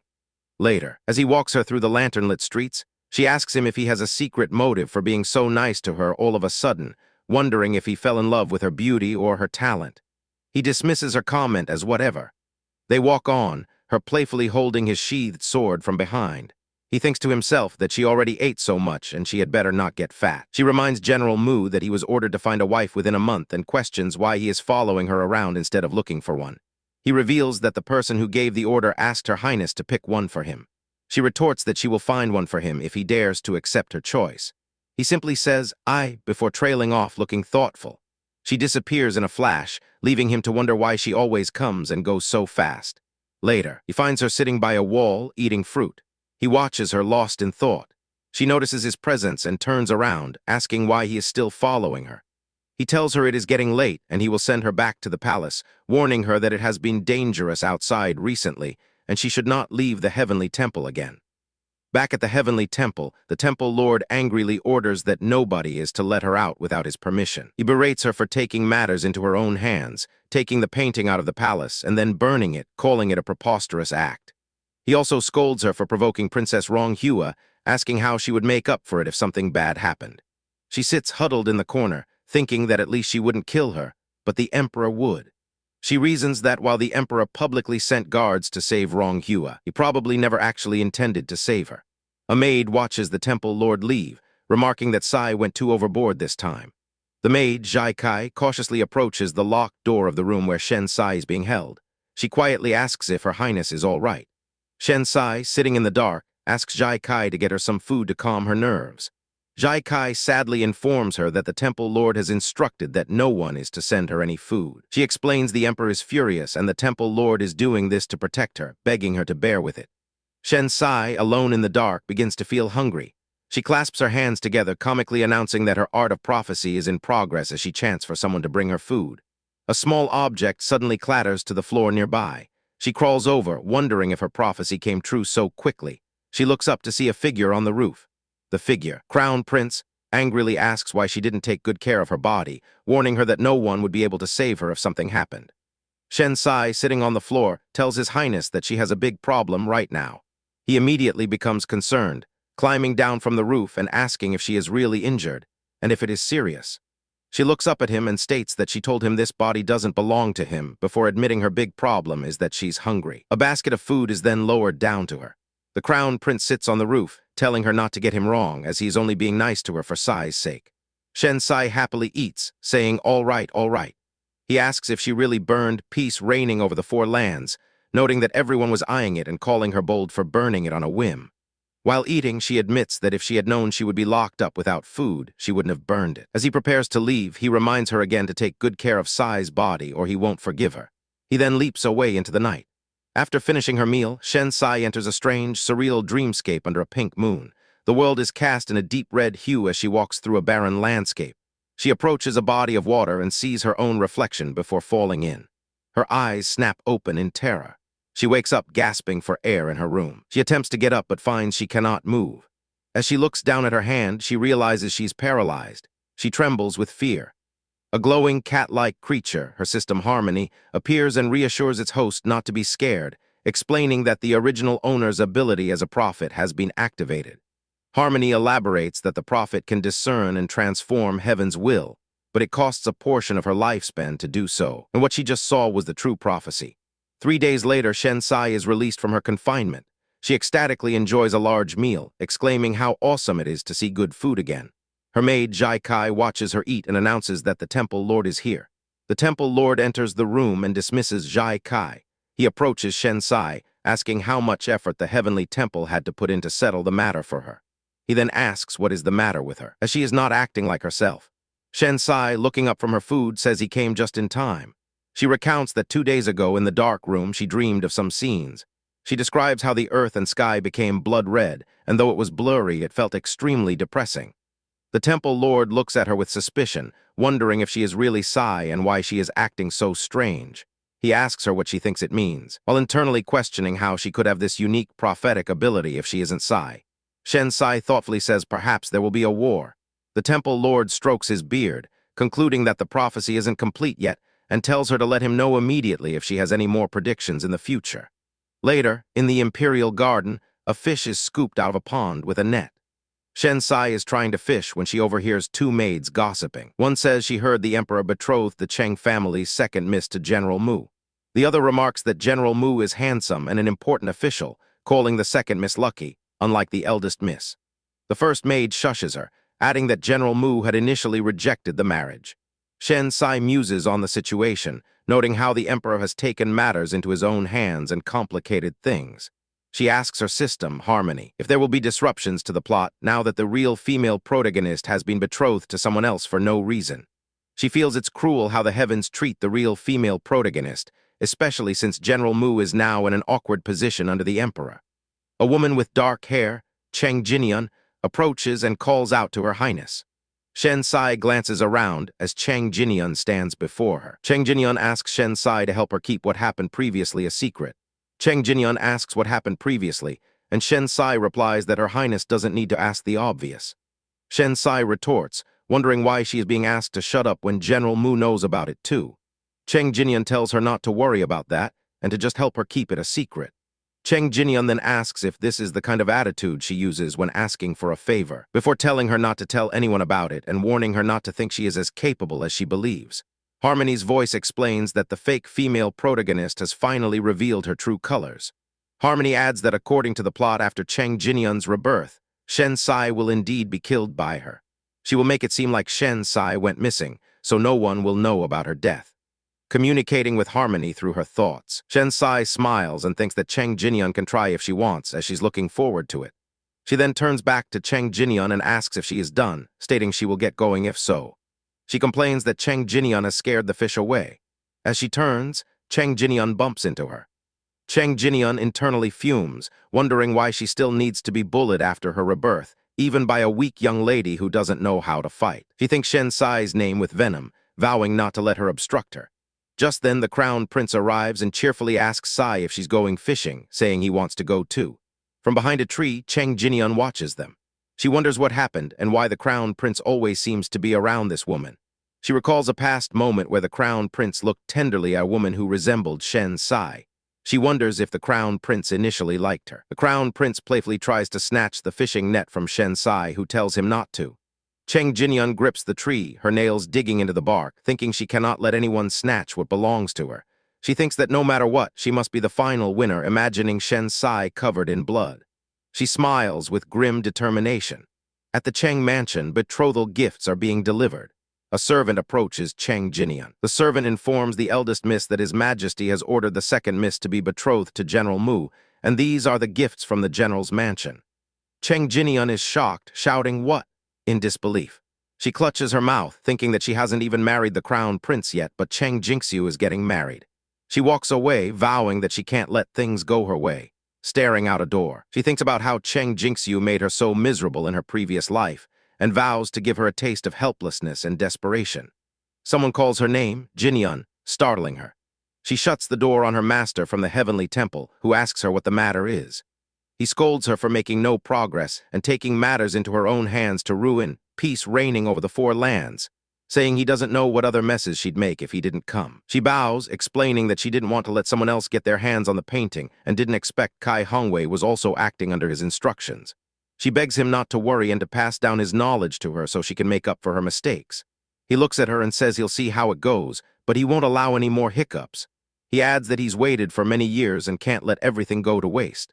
She bows again and says, "Yes, master." Sometime later, townspeople are gathered, discussing the Cheng family's second miss, who is lying on the ground, beaten and with her clothes torn. They note that His Majesty just arranged her marriage a few days ago. One woman remarks that it doesn't look like a robbery and wonders if she offended someone. At the imperial palace, the emperor slams his hand on the table in fury. He shouts Mu Huai's name. The emperor stands before General Mu, demanding to know how. As a general of the nation, he could do such a despicable thing. Mu Huai kneels and declares that the incident regarding the Cheng family's second miss being harmed has nothing to do with him, asking His Majesty to investigate further. Two courtiers whisper that Mu Huai is using a despicable trick to reject the marriage, openly defying the imperial edict. Another courtier disagrees, saying he wouldn't dare, which is why he resorted to such a trick, ruining the poor second miss's entire life. Mu Huai stands alone as the accusations fly. He later finds Shen Sai in a garden and tells her that what she did was pretty ruthless. He then says that it wasn't him. She surprises him by agreeing, saying it's true that he doesn't seem like such an unpredictable person. He asks if she trusts him. She smiles, pointing out that there are many ways to reject a marriage and he isn't stupid. So why would he do something that would land him in hot water and offend people? He thinks about the Temple Lord's request to help her and muses to himself that this princess is rather cute at times, before mentally scolding himself to stop thinking such things. She slyly offers to tell him who did it if he does her a favor too. He retreats slightly, asking what favor, thinking to himself that as expected, her cuteness is just a facade. She excitedly asks him to take her out of the palace. Shen Sai stands in a bustling marketplace with her arms outstretched, joyfully proclaiming she can finally eat until she's full. She runs from stall to stall, ordering one packet of this and that, and half a kilogram of another item, while General Mu follows her with a look of resignation. He facepalms, asking her if she spent so much effort avoiding the secret guards of the heavenly temple just for the sake of food. As she buys more snacks, he asks if even a Manchu-Han imperial feast in the palace wouldn't be able to satisfy her. She replies that food in the palace only looks good on the outside. As she happily nibbles on a skewer, he thinks, "Here we go again." He looks at her thoughtfully, feeling a strong sense of familiarity. He muses that although he doesn't remember anything, he can only assume he's met such a person in another arc without any memories of it. This means that once he leaves this arc, he will forget everything about her as well. The realization causes him to unconsciously grab her arm. He takes a piece of her food. She looks up at him, surprised, and asks what the matter is. He clears his throat, a bit embarrassed, and says it's time for her to tell him who did it. She nonchalantly replies that it was Cheng Jinian, of course. He asks why the Cheng family's eldest miss would do such a thing. Shen Sai sighs and explains that she wanted to teach Cheng Jinxiu a lesson, and he was just the unlucky scapegoat. He looks shocked, sighing and wondering if all women are so evil, concluding that it's safest to stay single. Shen Sai asks what he is mumbling about. He points to a nearby stall and tells her he will treat her to wontons. They sit down to eat at the stall. She takes a bite and immediately exclaims that it's hot, sticking her tongue out. He asks her if she would leave this place if she had the chance. She confidently states that she can leave whenever she wants to. He crosses his arms and says that without him, she wouldn't even be able to leave the palace. She dismisses his claim, saying she just didn't want to fight the guards and waste her HP unnecessarily. He silently pushes her bowl closer to her, telling her to eat. He then tells her that he'll send her back after she finishes eating. She instantly panics, shouting that it's still so early. A crow caws from a branch as she clings to his arm, crying that she doesn't want to go back. Back at the Cheng mansion, a carriage departs, carrying a crying Cheng Jinxiu away. Cheng Jinian watches from a doorway, thinking to herself that now Cheng Jinxiu has been sent away. She will be unable to snatch the crown prince from her or marry the general. A servant rushes up to her, calling for the eldest miss. Chang Jinian tells her to speak properly and stop being so anxious. The servant brings bad news, saying His Majesty sent someone to say that His Highness has broken off the engagement. A massive bolt of lightning strikes as the words sink in, leaving Chang Jinian utterly stunned and horrified. Chapter 15, Chang Jinian collapses to the floor, asking why the crown prince would suddenly break off their engagement and wondering if it was because she wasn't Chang Jinxiu. She questions why she still can't avert the tragic fate from her previous life, even after sending the other woman away. Clenching her fist, she tells herself that it can't be possible and that the final winner can only be her. The scene shifts to the heavenly temple under a full moon. Inside, Shen Sai reads a letter addressed to her, thinking that the writer wrote so much just to tell her to take care of her body and was being too long-winded. Her attendant asks where the crown prince has gone, and Shen Sai replies that he went missing after breaking off the engagement, and even His Majesty is searching for him. An elderly man, the temple lord, enters and tells Shen Sai to quickly pack up and leave the palace with General Mu. The attendant responds with a yes. The temple lord gently places his hand on Shen Sai's head, telling her that in the future she will be an ordinary person and the temple will no longer have anything to do with her, instructing her never to come back. Shen Sai asks if she did something wrong again, but he replies that it has nothing to do with her. He tells her that for all these years, he treated her as his own child and makes her promise never to return. Shen Sai is internally confused, wondering what's going on and if the whole world has gone crazy now that the male protagonist is gone. As General Mu arrives, another man tells the temple lord that it's about time. The temple lord pats Shen Sai lightly and tells her to go. General Mu, a man with long white hair, states that it's a fair trade. The temple lord holds a scroll, explaining that he has been safekeeping the 3 stars shining high for many years. He hands the scroll to General Mu, making him promise not to let anyone else get the painting, and General Mu assures him that since peace reigning over the 4 lands has been destroyed, this painting is not very useful. Shen Sai puffs her cheeks in annoyance, thinking that the temple lord is trading her out and giving General Mu the painting as well, calling it a loss. Her attendant arrives with a bundle, telling the temple lord she has packed her things, and he instructs her to give it to Sai. The attendant tearfully addresses her as Your Highness. The temple lord tells Sai that she shouldn't be trapped here for the rest of her life, and that she must go see the outside world and take care of herself. As she walks away with General Mu, Shen Sai asks him if he would leave this place if he had the chance. She asks him about what just transpired, saying he must know something. He tells her he'll explain after they get out of the capital. Shen Sai agrees to leave with him, but says he has to come with her first. They arrive outside Princess Ronghua's palace, and a guard asks what they are doing there so late at night. Shen Sai takes off, trying to climb a tree while General Mu looks on, helpless. He leaps up into the tree with ease and tells her they don't have much time and need to get to the main palace gate before dawn. He pulls her up onto the branch. Once they are both on the branch, she puts her hand on his chest and tells him to wait there for her. She thinks to herself that in order to unlock the system shop as soon as possible, she needs to get enough hatred index points before leaving. A loud clang echoes through a dark room, waking the pink-haired Princess Ronghua, who sits up in bed and asks who's there. Shen Sai is seen walking out of the princess's window and onto the balcony railing. She sits on the railing under the moonlight and wishes the princess a good evening. The princess recognizes her, muttering Shen Sai with a shocked expression. She recalls a past memory of being pushed into water by a smiling woman. Back in the present, the terrified princess asks why Shen Sai is there. A system message appears, informing Shen Sai that the princess is interested in General Mu. Shen Sai realizes when the interest started and jumps down from the railing. The princess recoils, telling her not to come over and asking what she's trying to do. Shen Sai asks if the princess hates her, and the princess replies angrily that of course she hates her. Smirking, Shen Sai says that's right and leans in to tell her something. She whispers that she has just gotten together with General Mu. The princess retreats, telling Shen Sai not to use General Mu to threaten her and questioning why he would be with her. Just then, General Mu appears in the window, asking if she's done because it seems like someone is coming. The princess whispers his name. Shen Sai calls out to General Mu and walks closer to him. She grabs his robes, pulls him down, and kisses him as his face flushes red. The princess looks on in horror, her eyes wide with shock. With tears in her eyes, she asks if he has really gotten together with her.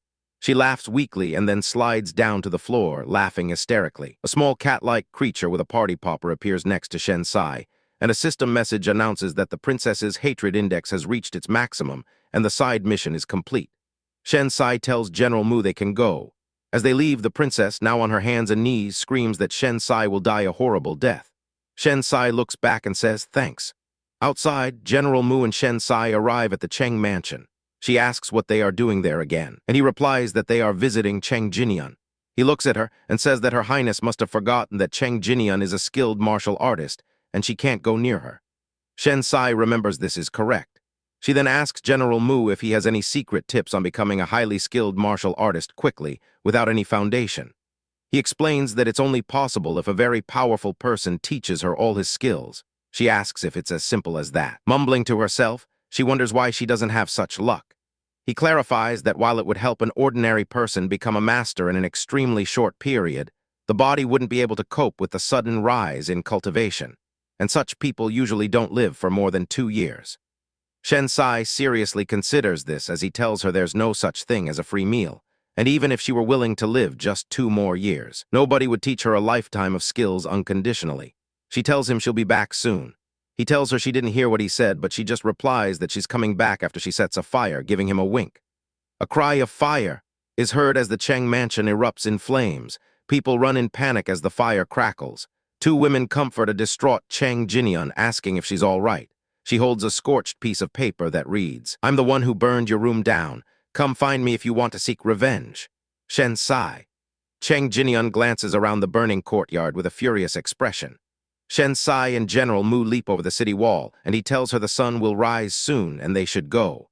He internally complains about what a troublesome and havoc-wreaking person she is in this arc, wondering if he'll be killed by her before they even leave the city. A headache plagues him as he wonders if it's too late to return her to the heavenly temple. They leave the city in a horse-drawn cart as the sun rises over the gate.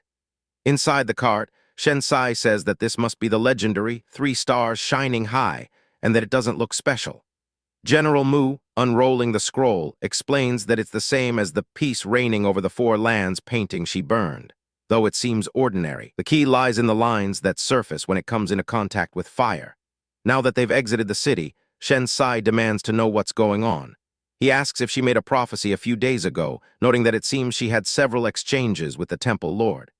He reveals that 20 years ago, the very last prophecy made by the previous prophet was exactly the same as hers, but even more detailed. His vision showed chaos throughout the 4 lands, a demon dominating the world, and the fall of the Wu Shang kingdom. This prophecy was referring to the crown prince, who had just been born, making it seem like he was the reincarnation of the demon. The emperor, initially elated, was shocked. In order to turn things around, the previous prophet tried to decipher heaven's will and asked the emperor to make the baby the crown prince to leave room for a reversal of fate. However, the prophet died an unnatural, macabre death soon after. Shen Sai asks why they didn't just kill the crown prince, thinking that if they had, the male protagonist would no longer exist. General Mu reasons they probably weren't allowed to kill him, otherwise the prophet wouldn't have suggested such a troublesome solution. He then asks if she knows why the crown prince broke off the engagement. He explains that the late emperor went into his dreams and told him not to marry, or else his life would be in danger. Shen Sai reflects that in the original plot, the crown prince ascended the throne after 20 years of humiliation, but the plot never mentioned the fall of the kingdom. She realizes the problem is the addition of the reborn Cheng Jinian messing things up. The driver of their cart shouts for the general and princess to look at the uncanny red sky, afraid that something bad is going to happen. Shen Sai looks out the window, realizing the scene from her prophecy has come true. Suddenly, her hairpin flies out of her hair, and she cries out in pain as the horse rears violently, throwing the driver from the cart. The horse continues to run wildly with the cart. General Mu throws himself in front of Shen Sai to protect her as the cart shatters against a rock. After the crash, the driver runs up and asks if the general is all right. The driver stares at them, flustered, thinking that the state-securing princess is quite compatible with their general. Shen Sai thinks that something is definitely wrong. She slaps General Mu's hand off her shoulder, asking if he has become addicted to holding onto her. He slowly withdraws his hand, insisting he didn't do it on purpose and was just too engrossed in looking at the sky, while internally fuming that she would think he wanted to do that after he saved her so many times. The driver asks what they should do now, and General Mu says they should find a place to rest for the night first. They come across a village where animals are acting erratically. A man runs from the village, screaming for help and yelling about demons. At a quiet spot in the village, General Mu tells Shen Sai that he heard the imperial city is in chaos, so they should wait here first. She asks him why he thinks this happened. He sits down and asks if she has heard of demons, beginning a story. A few hundred years ago, before the Wu Shang kingdom was formed, demons existed and hunted humans for food, causing disaster and chaos. The founding emperor gathered his elites to attack and punish the demons. They eventually won and locked all the demons in one place, which came to be known as the Dragon Root. After the establishment of the kingdom, this group of elites formed the Heavenly Temple with the mission to protect the royal family and the Dragon Root. General Mu thinks about his simple mission to protect the Dragon Root and wonders why it suddenly failed. Shen Sai deduces that even if she burned one of the 4 paintings, he must still have one. He confirms he has 2, and the remaining one hasn't been found, yet someone still managed to find the Dragon Root and release the demons. He says that so far, he hasn't gathered enough information to determine where the Dragon Root is. She asks who found it and how, and he reveals it was the Crown Prince. Shen Sai concludes that since the prophecy targets him, he is definitely the key to this issue. She reflects on the original plot where the Crown Prince marries Cheng Jinxiu and has nothing to do with his first love, Shen Sai. In that timeline, the reborn Cheng Jinian would kill Shen Sai, but now things are different. In the present, she tells General Mu that she is not Shen Sai, but he says it can't be said for sure. He suddenly yells for her to be careful as a shadowy figure attacks. He swings his sword, slicing the demon in a whoosh of motion, and tells her to go. They run through the chaotic village. Shen Sai pushes his hand away, telling him to let go and stop taking advantage of her, causing him to stop in his tracks with an annoyed expression. He sighs in exasperation and tells her to follow him closely, only to turn and see her running off in another direction towards an apple tree. She picks up fallen apples as he pulls her back by her collar, asking what the situation is, and if she wants to die for thinking about food right now. She suddenly transforms into a blue-skinned demon with glowing green eyes, holding up an apple and exclaiming how yummy it looks, causing him to retreat in shock. He gathers his strength to attack, but finds he can't exert his inner strength and wonders when he was attacked. The demonic Shen Sai laughs menacingly and lunges at him. She stops just before her hand touches his throat. Trying to stay calm, he watches as she reverts to her normal form, holding the handle of the knife he dropped. He asks why, sensing a terrifying aura from her. She smiles and tells him to be careful, as she won't be able to save him all the time. A massive red tentacle monster erupts from the ground, but she dispatches it with a powerful attack. Afterwards, she stands next to him, her stomach growling as she says she's so hungry. He thinks about how she's always hungry and wonders if he'd be able to provide for her if he married her, then immediately berates himself for thinking such a thing. He clears his throat and then asks what she did just now, realizing she was injured. He sees the bloodstain on her clothes. She says it was nothing, and he pats her head. She tells him to make way, calling out to the dear little fruities on the tree. As she picks fruit from the branches, she communicates with her space-time system, which asks her what's the matter. She then asks General Mu if humans can kill demons. Chapter 16, the General, Mu Huai, explains to a magical white fox that while demons are stronger than ordinary humans, it's impossible for them to be invincible. He gestures for the fox to leave, and it dissolves into shimmering golden particles before disappearing. Mu Huai approaches Shen Sai, who is picking berries from a bush, and tells her to stop, handing her something else to eat first while looking disgusted. He states that they must leave this place as soon as possible, and she agrees, though she seems displeased. They walk across a rickety wooden bridge with Yikong, who is limping from his injuries. Yikong tells Shen Sai that if it wasn't for her, he would have been stuck back there. Shen Sai looks ahead thoughtfully before pointing and telling the others to look. Below them, a town is completely enveloped in a thick, sinister purple fog. Shen Sai remarks that it's strange, as she hadn't noticed such a heavy fog while they were inside. Mu Huai channels his power, his hand glowing with a bright blue light as he summons his strength. He announces that he has regained his inner strength and realizes that the strange fog must be capable of suppressing their powers. Yikong wonders aloud if the demons conjured the fog. Mu Huai decides that it's extremely dangerous and they can't proceed with their plan to send her to the frontier. He orders Yikong to escort the state-securing princess back to the imperial city, stating that the Heavenly Temple is the safest place for her. Yikong questions the general's decision, asking if he wants to head back when they just left. Mu Huai clarifies that he will continue his search for the Dragon Root and tells Yikong to find him once he has sent her back safely. Shen Sai touches her chin, lost in thought.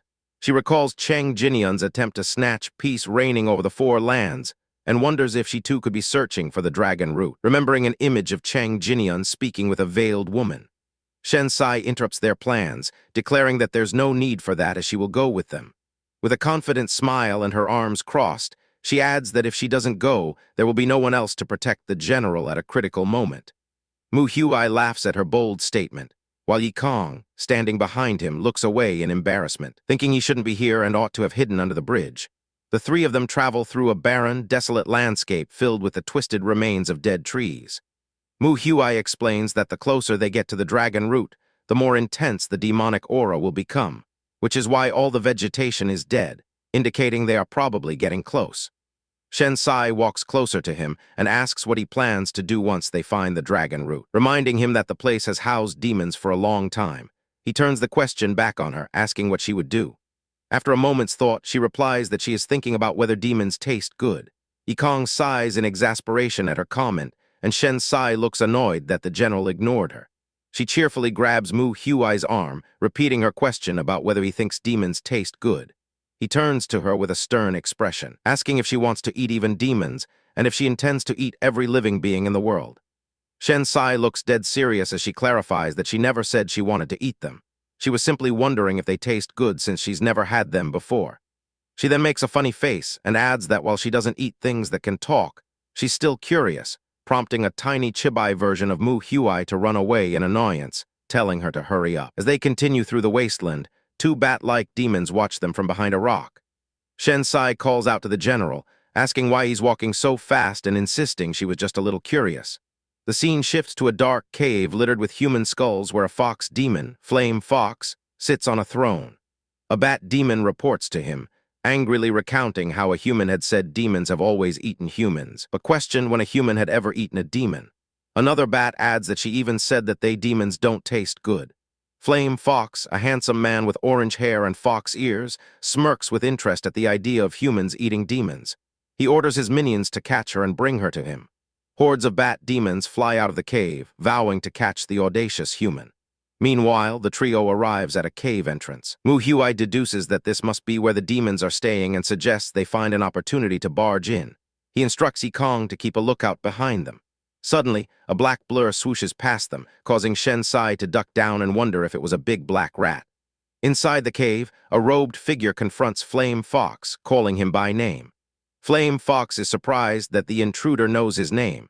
The figure is revealed to be the Temple Lord, who demands to know how all the demons escaped. Flame Fox smirks, remarking that the Temple Lord looks like he has already become the master. He boasts that for hundreds of years, countless generations of humans have died while the demons have remained alive. He lounges on his throne and declares that the land will soon belong to them. The Temple Lord shouts back that it's wishful thinking.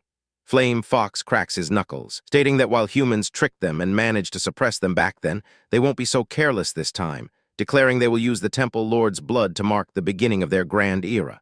A massive battle erupts with flashes of blue and yellow energy. The Temple Lord is struck and sent flying backwards with a heavy thump. As he coughs on the ground, Flame Fox taunts him, saying that humans are getting weaker and weaker. Suddenly, a cage of white light slams down from above, trapping the surprised Flame Fox. The bat demons outside spot Shen Sai and shout that she's the one who said she wanted to eat them. Shen Sai looks over her shoulder, unhappy to be recognized. The injured Temple Lord on the cave floor sees her and weakly asks why Sai is there. Flame Fox, still in the cage, notices her and calls her brave for coming on her own accord, then declares that she will be his appetizer as he launches an attack. Just as the attack is about to hit, Mu Huai appears and blocks the demon's sharp claws with his sword. He forcefully pushes Flame Fox back. The fox demon skids across the ground from the impact. Mu Huai leaps into the air to confront him. From the ground, the Temple Lord thanks the general for the save. Nearby, Shen Sai is crouched by a small fire, observing a video game-like HP index bar above her head that is nearly full, happily thinking it's yummy. Mu Huai glances back at her, wondering what she could possibly be doing at a time like this. Flame Fox calls for his minions. With a furious roar, he orders them to charge. The demons swarm down towards the heroes, who are protected by a sphere of golden light. Shen Sai spots Cheng Jinian among the crowd of demons, wondering how she arrived before them. Cheng Jinian leaps into action, fighting off demons with a flurry of kicks and purple energy blasts. She unleashes a powerful spinning kick, but a large, spiked demon blocks the attack with its club, causing a loud clang. Cheng Jinian lands and recognizes Shen Sai, exclaiming that it's her. She glares angrily, complaining that Shen Sai keeps going against her. She declares that she wants Shen Sai to die a horrible death and launches a volley of sharp projectiles, shouting that Shen Sai can't even save herself now, let alone others. The Temple Lord yells for Sai to be careful and leaps in front of her to block the attack, taking the hit himself and lamenting his lost hatred index points. He and Cheng Jinian clash in a massive explosion of blue energy. The Temple Lord retreats, demanding to know who Cheng Jinian is and how she knows the Heavenly Temple's martial arts moves. He thinks to himself that his injury from the flame fox is preventing him from using his full strength. Reflected in his eye, Cheng Jinian coldly tells him that she is his murderer. Suddenly, Shen Sai tosses a small, fluffy, unicorn-like creature into the air, which summons a shower of rocks that rain down on Cheng Jinian. The attack knocks Cheng Jinian to the ground with a thump. The small creature rolls over to the fallen woman. Cheng Jinian opens her eyes to find herself tied up with thick ropes. She struggles against her bonds, demanding Shen Sai fight her one-on-one if she dares and accusing her of launching a sneak attack. Cheng Jinian despairs, wondering why the entire world has gone against her the moment Shen Sai appeared, even though she has been reborn. Shen Sai stands over her and tells her she is just giving her a taste of her own medicine. Enraged, Cheng Jinian screams for the demons to kill her. The demons charge, but Mu Huai and Flame Fox stand in their way, Mu Huai warning them that they'll have to beat him first. He looks worriedly towards Shen Sai. Shen Sai shakes her head and murmurs that it looks like they're going to commit suicide again. She raises her voice and yells for them to stop. The charging demons immediately halt and bow before her, addressing her as Your Majesty. The Temple Lord looks on in shock, thinking that he recognizes that voice. A new figure slowly walks into the cave.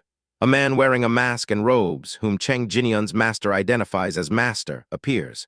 Cheng Jinian, still tied up, pleads for her master to save her. Her master berates her, calling her trash for causing more trouble instead of completing her task. She begs for another chance, insisting she was close to succeeding. The masked master turns to the Temple Lord, greeting him as senior and saying it's been a long time. The Temple Lord is shocked, saying he didn't expect this. The master laughs, asking if he didn't expect him to still be alive and tauntingly reminding him of when he was chased out of the heavenly temple.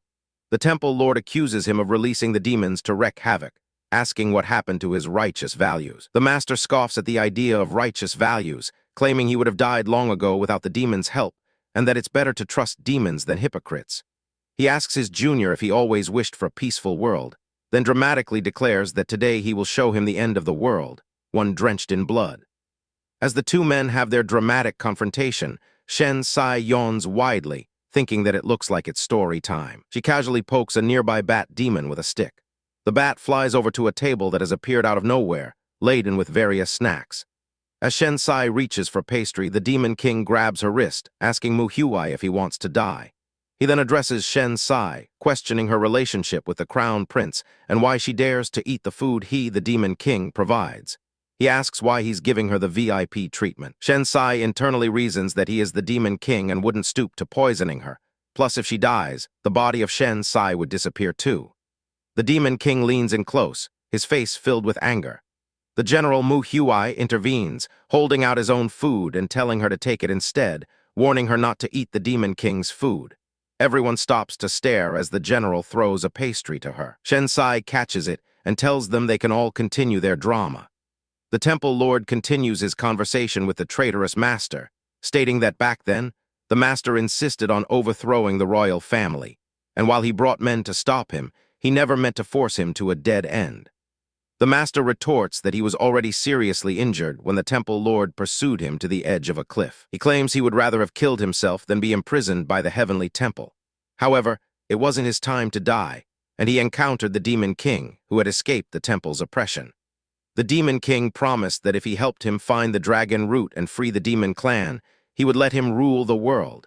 The Temple Lord realizes this all happened 20 years ago and connects it to the prophecy about the Crown Prince. The Master confirms that he was the one who helped the Demon King enter the body of the unborn Crown Prince. The plan was for the Demon King to grow up with the prince and become strong enough to take over his body, but the Crown Prince's will was unexpectedly strong, preventing the Demon King from doing anything. The Master reveals he spent 20 years locating the dragon root, but couldn't break the seal and had to wait for an opportunity. That chance came when the Crown Prince's willpower weakened upon learning that the woman he loved, Shen Sai, had died, allowing the Demon King to finally take over his body. The Temple Lord understands they formed a mutually beneficial agreement. The Demon King adds that the Crown Prince came and joined forces with him to break the seal. The Master spreads his arms wide, declaring that the land will soon be his. The temple lord interrupts his victory speech, honing in on the detail that he said Sai died, and turns to the woman present, asking who she is then. Just as Shen Sai is about to take a bite of the pastry, Mu Huai pulls it from her hand. He grips her wrist firmly, demanding to know who she is if she's not Shen Sai. She looks highly annoyed, thinking about whether she can ever eat in peace. She offers a smile and asks if he would believe her if she said she transmigrated here and is forced to stay because she can't find her way back. Mu Huai is shocked, thinking to himself that she also transmigrated just like he did. This, he reasons, would explain why she is so vastly different from what everyone says about her. The temple lord refuses to believe her, yelling at her to stop acting dumb and demanding to know who she is, why she's posing as Shen Sai, and where the real Shen Sai is. Shen Sai calmly replies that she may not be Shen Sai, but at least she isn't planning to take over the world. She points out that dealing with the demons is a more pressing issue than her identity. The temple lord is struck by her words as if enlightened and lets out a long sigh. He turns back to the master, asking if he really thinks the demon king will keep his promise, reminding him that demons are cruel and domineering by nature and questioning why he would expect to be believed after their history. The demon king confronts the temple lord, asking if his highness is going to continue making more mistakes. His eyes glow a menacing yellow, revealing his demonic nature. The master proclaims that he is the final winner, because even if the heavenly temple can catch demons, they can't save this wretched land. The general, Mu Huai, decides there's no more need for discussion with such a stubborn person and draws his sword. As the men prepare to fight, Shen Sai gets up, thinking that her current physique is too weak for a group fight and that she should just focus on completing her mission. She walks over and unties Cheng Jinian. Cheng Jinian is stunned, asking Shen Sai what she is doing. She yells that Shen Sai is not the real Shen Sai and demands to know who she is, then asks why she's being picked on. Shen Sai stops and turns back to her. Cheng Jinian struggles fiercely against her bonds, screaming that it's impossible and that Cheng Jinxiu is still alive. A flashback shows a past version of Cheng Jinian telling a younger Cheng Jinxiu that she will cause her death in the future, and then she will come back to find her before flinging her away. In the present, Shen Sai leans down to the bound Cheng Jinian and says her return is just like how Cheng Jinian managed to come back and wreak havoc. Cheng Jinian retorts that Shen Sai was the one who caused her death in her previous life, and that she is just taking back what rightfully belongs to her. Shen Sai smirks and reminds her of the past, asking if she wasn't the one who despised the crown prince for his stupidity and tricked Cheng Jinxiu into marrying him in her place. She accuses Cheng Jinian of blaming others for a path she chose herself. Cheng Jinian screams that she is definitely not Cheng Jinxiu and furiously demands to know who she is. Shen Sai sighs, admitting she couldn't hide it any longer. She reveals that she is Cheng Jinian's enemy sent by the heavens to oppose her in everything she does. She says she knows Cheng Jinian wants to be the empress, but because she is here, Cheng Jinian couldn't even become the crown princess. Cheng Jinian screams in denial, insisting that the land belongs to her. The demon king watches this exchange and concludes that this must be why Cheng Jinian sought an alliance with the demon clan. He adds that since she even tried to harm Sai, he definitely cannot allow her to stay, causing Cheng Jinian to look up in terror. She begins to cry, asking what she did to deserve this and lamenting how unfair it is that they were both reborn, yet she doesn't get to enjoy a good life.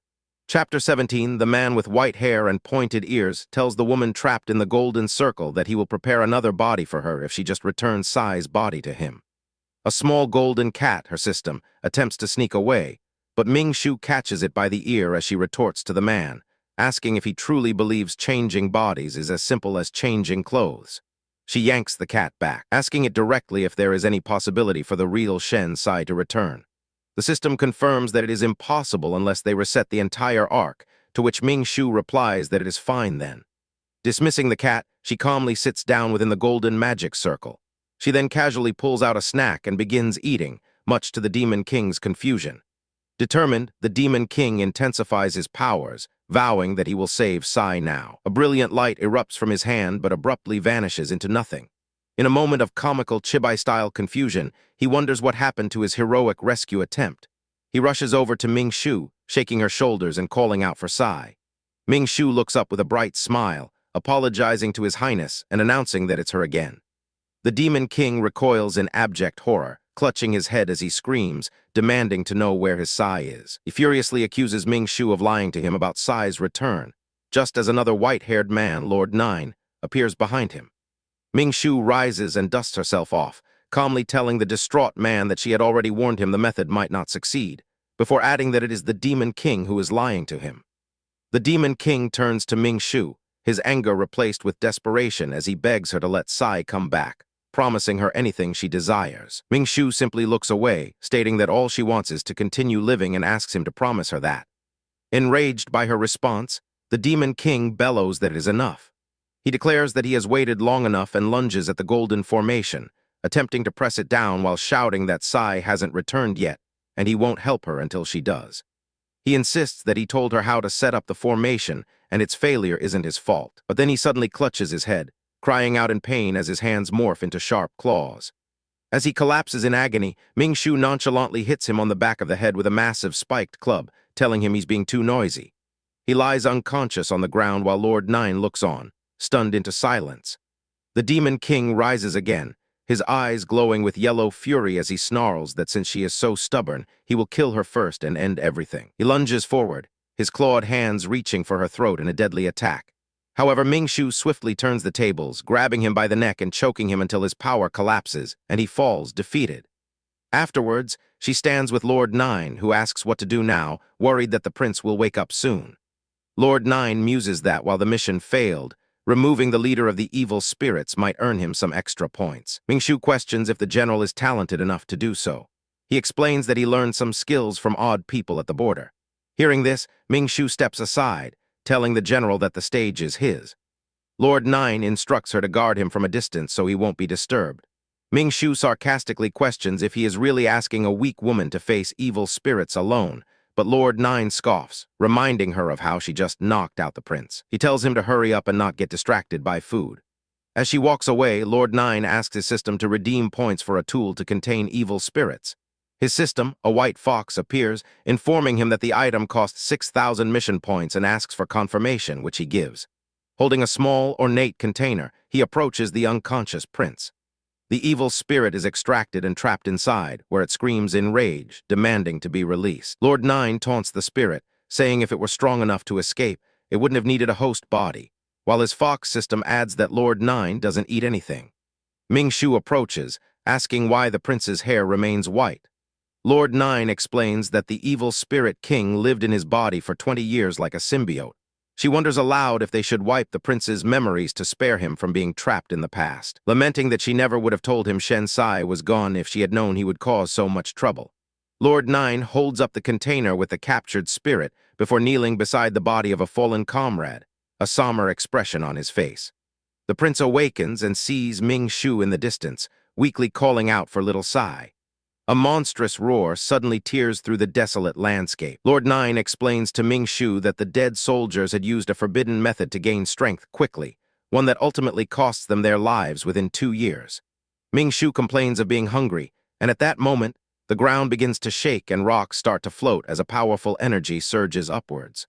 Lord Nine watches in astonishment as the dragon root rises into the sky.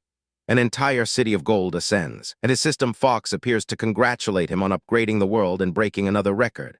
Annoyed, Lord Nine grabs the fox, accusing it of mocking him. He looks over at Ming Shu, wondering how she managed such a feat. The prince rushes to her side and embraces her, explaining that he went to look for her after she left and found her like this. A series of memories flash, showing Ming Shu's interactions with General Huai, revealing her ulterior motives. Lord Nine is left standing alone, thinking how cruel it was for her to leave without a word of goodbye.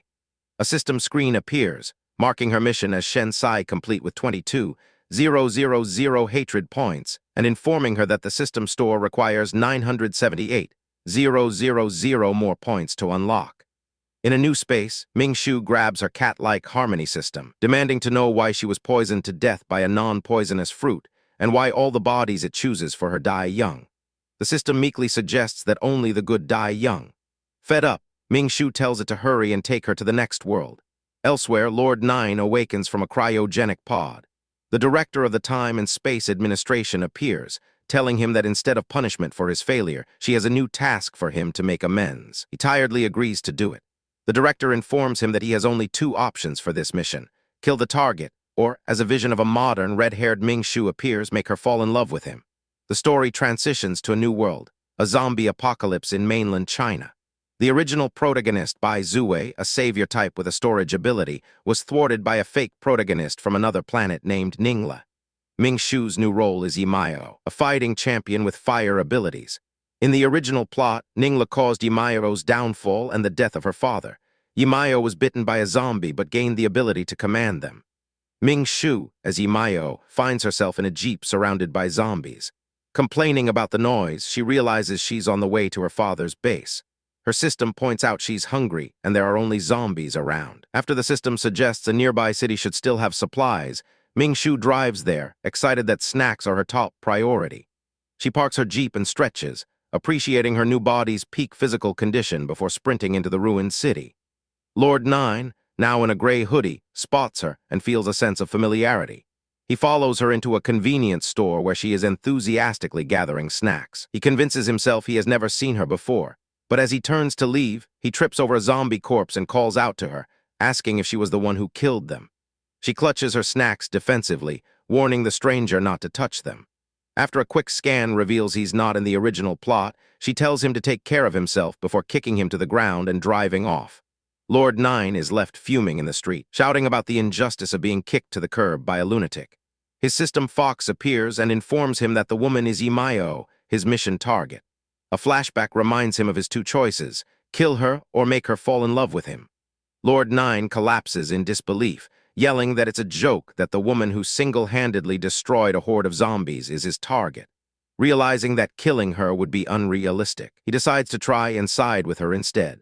Meanwhile, Ming Shu is driving when her system alerts her to other survivors nearby, identifying the fake protagonist, Ningla. Ming Shu brings her jeep to a screeching halt, questioning if this encounter was truly a coincidence. Below her position, Ningla and her companions are trapped by zombies in a construction site. A girl panics, but Ningla creates a diversion with an explosion. Ming Shu observes as the zombies are drawn away by the noise, just as military vehicles arrive. Soldiers emerge and begin clearing the remaining zombies, rescuing the survivors. Their captain introduces them as a special task force and asks if there are any other survivors, to which Ningla shakes her head. The captain orders his men to escort the survivors to safety while he takes a team to rescue another target. Ningla offers to guide them, claiming familiarity with the area. The captain initially dismisses her as a weak girl, but she proves him wrong by displaying a powerful water-based ability. His men are impressed, noting how they struggle with their own powers while she uses her so freely. The captain agrees to let her join them. At that moment, Ming Shu pulls up in her jeep, volunteering to join their team as well, thinking that the fake protagonist has been delivered right to her doorstep. The captain sizes her up, noting her capable appearance, while Ningla smirks, thinking this new girl might be useful to her. Chapter 18, Captain Fan asks Imayo what she can do, to which she replies asking what he wants her to do. Looking at her white armored jeep, he considers that her car is bulletproof and might be needed for an emergency escape. He then points to another soldier, instructing him to drive her car and follow behind their vehicle. The convoy drives through the city until they are forced to stop before a massive crater in the road. A soldier reports to Captain Fan that the road was destroyed in an explosion and they can't go any further. A woman with long dark hair, Ningle, suggests that Juk Street is not far and they could walk there by cutting through some corners in about 5 minutes, which would be faster than driving the long way around. Imayo, however, refuses to go, stating that they just passed a large supermarket and it's her chance to find more food. Hearing this, Captain Fan makes a decision, ordering a young soldier named Zheng Yi to stay with Ningla and find a good place to hide, while the rest of the team will follow him to Juk Street on foot. Ningla silently wonders about Imayo's true purpose for staying behind. As Zheng Yi tells Ningla they should go scout for a hiding place, he suddenly realizes that Imayo has vanished. She has already made her way to a nearby convenience store and steps inside to find the aisles fully stocked, though a few bodies lie on the floor. Zheng Yi appears behind her, asking why she is following him. She turns, a zombie corpse at her feet with a stick through its head, and asks why he is following her. He explains that supplies are scarce and he wanted to see what was in stock. She kneels and begins rummaging through a box of snacks. Imayo thinks to herself that the supermarket must have restocked just before the apocalypse and no one has dared to search it yet, lamenting that her original host's power is fire and not a storage space. Zheng Yi sadly comments that there are so many things they can't take. Imayo then suggests he let Ningla help, revealing that Ningla possesses a storage space, like the kind found in novels. Zheng Yi is stunned, stammering in disbelief about a storage space, Before he can react, Yimayo shoves him out of the way as a zombie lunges, which she promptly dispatches with a loud bang from a frying pan to its head. Lying on the floor amidst scattered bags of chips, Zhang Yi thanks her. He stammers an apology for not hearing the zombie approach and asks if they should go find Captain Fan. Yimayo smirks, noting how much he seems to care for his captain. She thinks that these soldiers don't seem to be her enemies. As Zhang Yi nervously denies it, she slings her backpack on and tells him to come on so they can head to Zhuke Street. They arrive at a large house, number 310, its gate littered with the bodies of zombies she has just killed. She glances back at Captain Fan's group approaching and asks if they were looking for her house, or more precisely, the original host's house. Captain Fan stares in shock, finally realizing her identity as Yimayo. A flashback or vision shows Yimayo confronting a different soldier, asking if he is Yimayo then where the captain and the others are. Her thoughts reveal that Ningla is more ruthless than the fake female protagonist she's encountered. The vision becomes gruesome, showing Captain Fan and his men lying dead and blood-soaked, sparking the thought that Ningla might have killed them all. The scene snaps back to reality, showing Captain Fan and his men desperately fighting off a horde of surprisingly strong zombies outside the house. Zhang Yi calls out for the captain to get inside quickly. The two men dash into the building and slam the door shut. Panting, Zhang Yi is immediately confronted by an angry Captain Fan, who demands to know why he is there and not at his post, and where the girl he was with is. Zhang Yi explains that the girl is Yimayo, gesturing towards her as she casually relaxes on a sofa inside.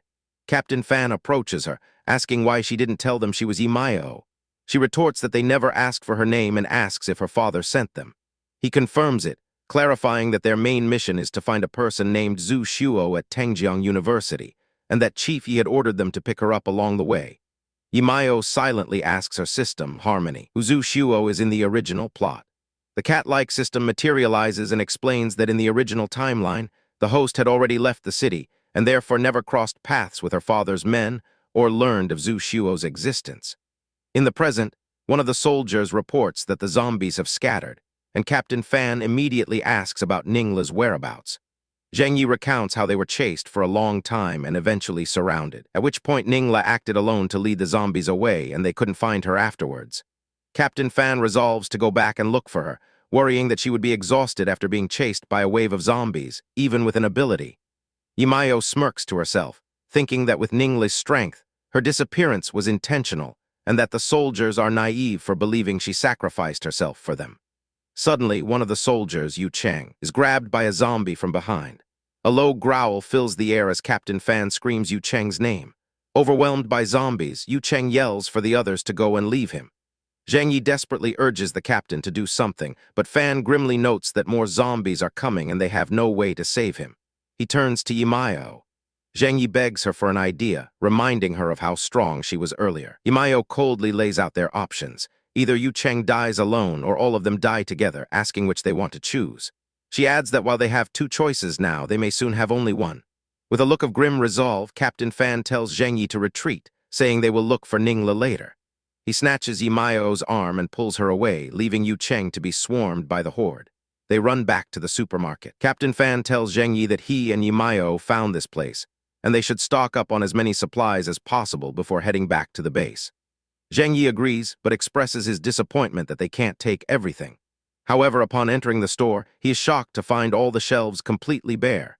He exclaims in disbelief, swearing to the captain that the shelves were full just a moment ago and that the snacks Yimayo is holding came from here. Captain Fan says he believes him, but admits that the Yimayo girl is strange. Despite her strength, he feels they can't rely on her and decides to keep observing what she does. The scene shifts to the Tengjiang University Medical Department Research Lab, where a voice over a speaker asks Zhu Shuo if he has eaten dinner yet. Zhu Shuo, a man with long white hair, dismissively tells the voice to leave him alone and that he will decide when he eats. He closes a romance novel he was reading, wondering aloud if such things are actually useful for him.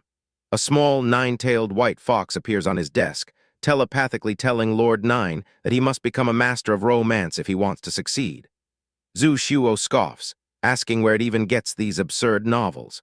The fox then offers to change his mission for 8,898 points if he's tired of reading. Zhu Shuo angrily tells the fox to shut its mouth if it has nothing useful to say, though an internal thought reveals he thinks it's a good deal.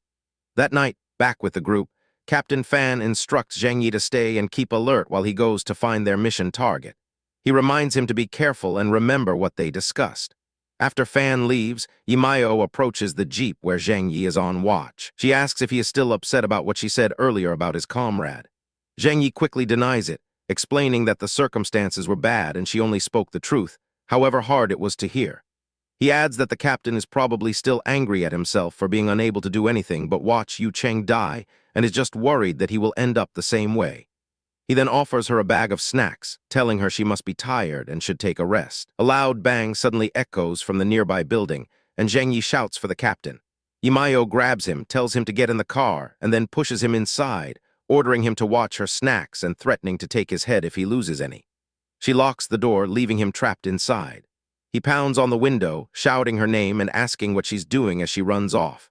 Her system wonders if the host is going out of her way to save someone. Yimayo runs up a flight of stairs, thinking she's getting closer and smacking her hovering system away.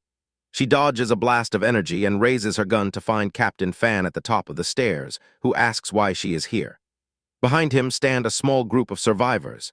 He explains that Zheng Yi was worried about her and hands her a gun, which she refuses, saying she doesn't need it anymore. Fan tells her he's taking these people to a safe place and that she should follow so she doesn't get left behind.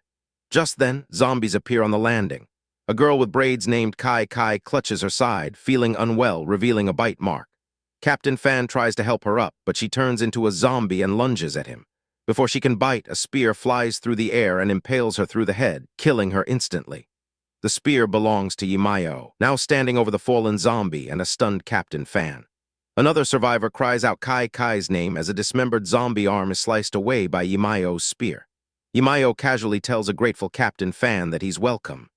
Zheng Yi observes that the girl must have been bitten recently, while her friend grieves over her body. A male survivor clenches his fist and angrily confronts Yimayo, demanding to know why she didn't protect them if she has the ability. He shouts that if she had helped them earlier, Kai Kai would not have been bitten. Yimayo retorts, asking why she should protect them and if she's their bodyguard, questioning the notion that the strong must always protect the weak. Ningla threatens her, saying no one will save her when she's in danger. Yimayo just scoffs and asks which one of them protected her just now. Ningla tells everyone to stop arguing, warning that they won't escape the school if they waste time like this. Captain Fan agrees and urges them to find a safe place to spend the night. They find an empty classroom, where Zheng Yi expresses his relief that the captain is okay. Captain Fan turns to Yimayo and thanks her for her help. She replies that he's welcome, stating that her debt is now paid since they came to find her. She tells him that once they find Zhu Shuo, they can go their separate ways. Her system teasingly asks if she's sure her helpfulness isn't because Zheng Yi gave her snacks. Captain Fan insists they still have to bring her back to the base, but she says it's no trouble and she can go on her own. She then tells him that Zhu Shuo's lab is underground, and she knows how to get there. The revelation shocks the survivors, and Ningla gasps, questioning their mission to find Zhu Shuo. One of the girls asks what the matter is and who Zhu Shuo is. A terrified Ningla explains that Zhu Shuo is a medical genius at their university, but also a famous lunatic, rumored to have killed someone. However, due to his irreplaceable talent, no one could ever arrest him. Yimayo internally reflects that none of this was in the original plot. His name was never even mentioned. She wonders who he is and hopes she doesn't get involved with him. Back in his lab, Zhu Shuo lets out a sudden sneeze. His Fox system suggests that the mission target is probably thinking about him and encourages him to keep reading the romance novel to learn what to do. Annoyed, he whacks the fox with the book. A vision of Yimayo appears before him, surrounded by binary code, as he tells himself he is not afraid of her and to bring it on. Later in the classroom, Ningla tells Yimayo she should get some rest and suggests they take turns on night watch, but Yimayo bluntly refuses. Ningla then says she just wants to be her friend, acknowledging that Yimayo is powerful. Privately, Ningla thinks that if she can get Yimayo to join her, she can use her. Yimayo asks if she only makes friends with powerful people. Ningla denies it, insisting that it's better to be in a group in these times. She walks over to where Yimayo is sitting, but Yimayo coolly asks if she's referring to her, stating that she is afraid Ningla will backstab her. After a moment of silence, Ningla walks away, saying she will welcome her to the team if she ever changes her mind. The next morning at dawn, Yimayo announces it's time to leave. The stomach of one of the male survivors growls loudly as he stares at her pile of snacks. Ningla approaches Yimayo from behind and pushes her backpack. An enraged Yimayo grabs a bag of snacks just as Ningla snatches for it. With a surge of strength, Yimayo lifts Ningla into the air and slams her onto the floor. Ningla calls her crazy, and Imayo demands to know who allowed her to touch her food. The male survivor from before defends Ningla, accusing Imayo of trying to claim everyone's food for herself and questioning where the snacks came from. Another survivor speaks up, saying he saw her go out to find snacks last night. The first man then argues that even if the food is hers, they are a team and she should share it. A woman tells him that if he's hungry, he should search for food himself, while another offers him some of her own food, telling him to forget it if Imayo doesn't want to share, privately thinking that one needs to know when to pull and when to push. The group eventually makes their way to a large, blood-splattered laboratory. One survivor notes how cold it is just as a door clicks open and zombies pour out, forcing everyone to run. One person falls and cries for help. As Imayo fights, Zhengyi shouts for the captain to come back. Captain Fan cleverly lures the zombies into a large cage which slams shut and traps them. As the group recovers, an elevator door opens, revealing a man in a lab coat. Ningla recognizes him, asking if he is Senior Jai Nan. From behind them, Zhu Shuo appears, smiling as he says they finally meet again. He nervously thinks to himself that he can do this and that she isn't so scary. He then sits in a chair, clasps his hands with a determined look, and announces that the mission will now start.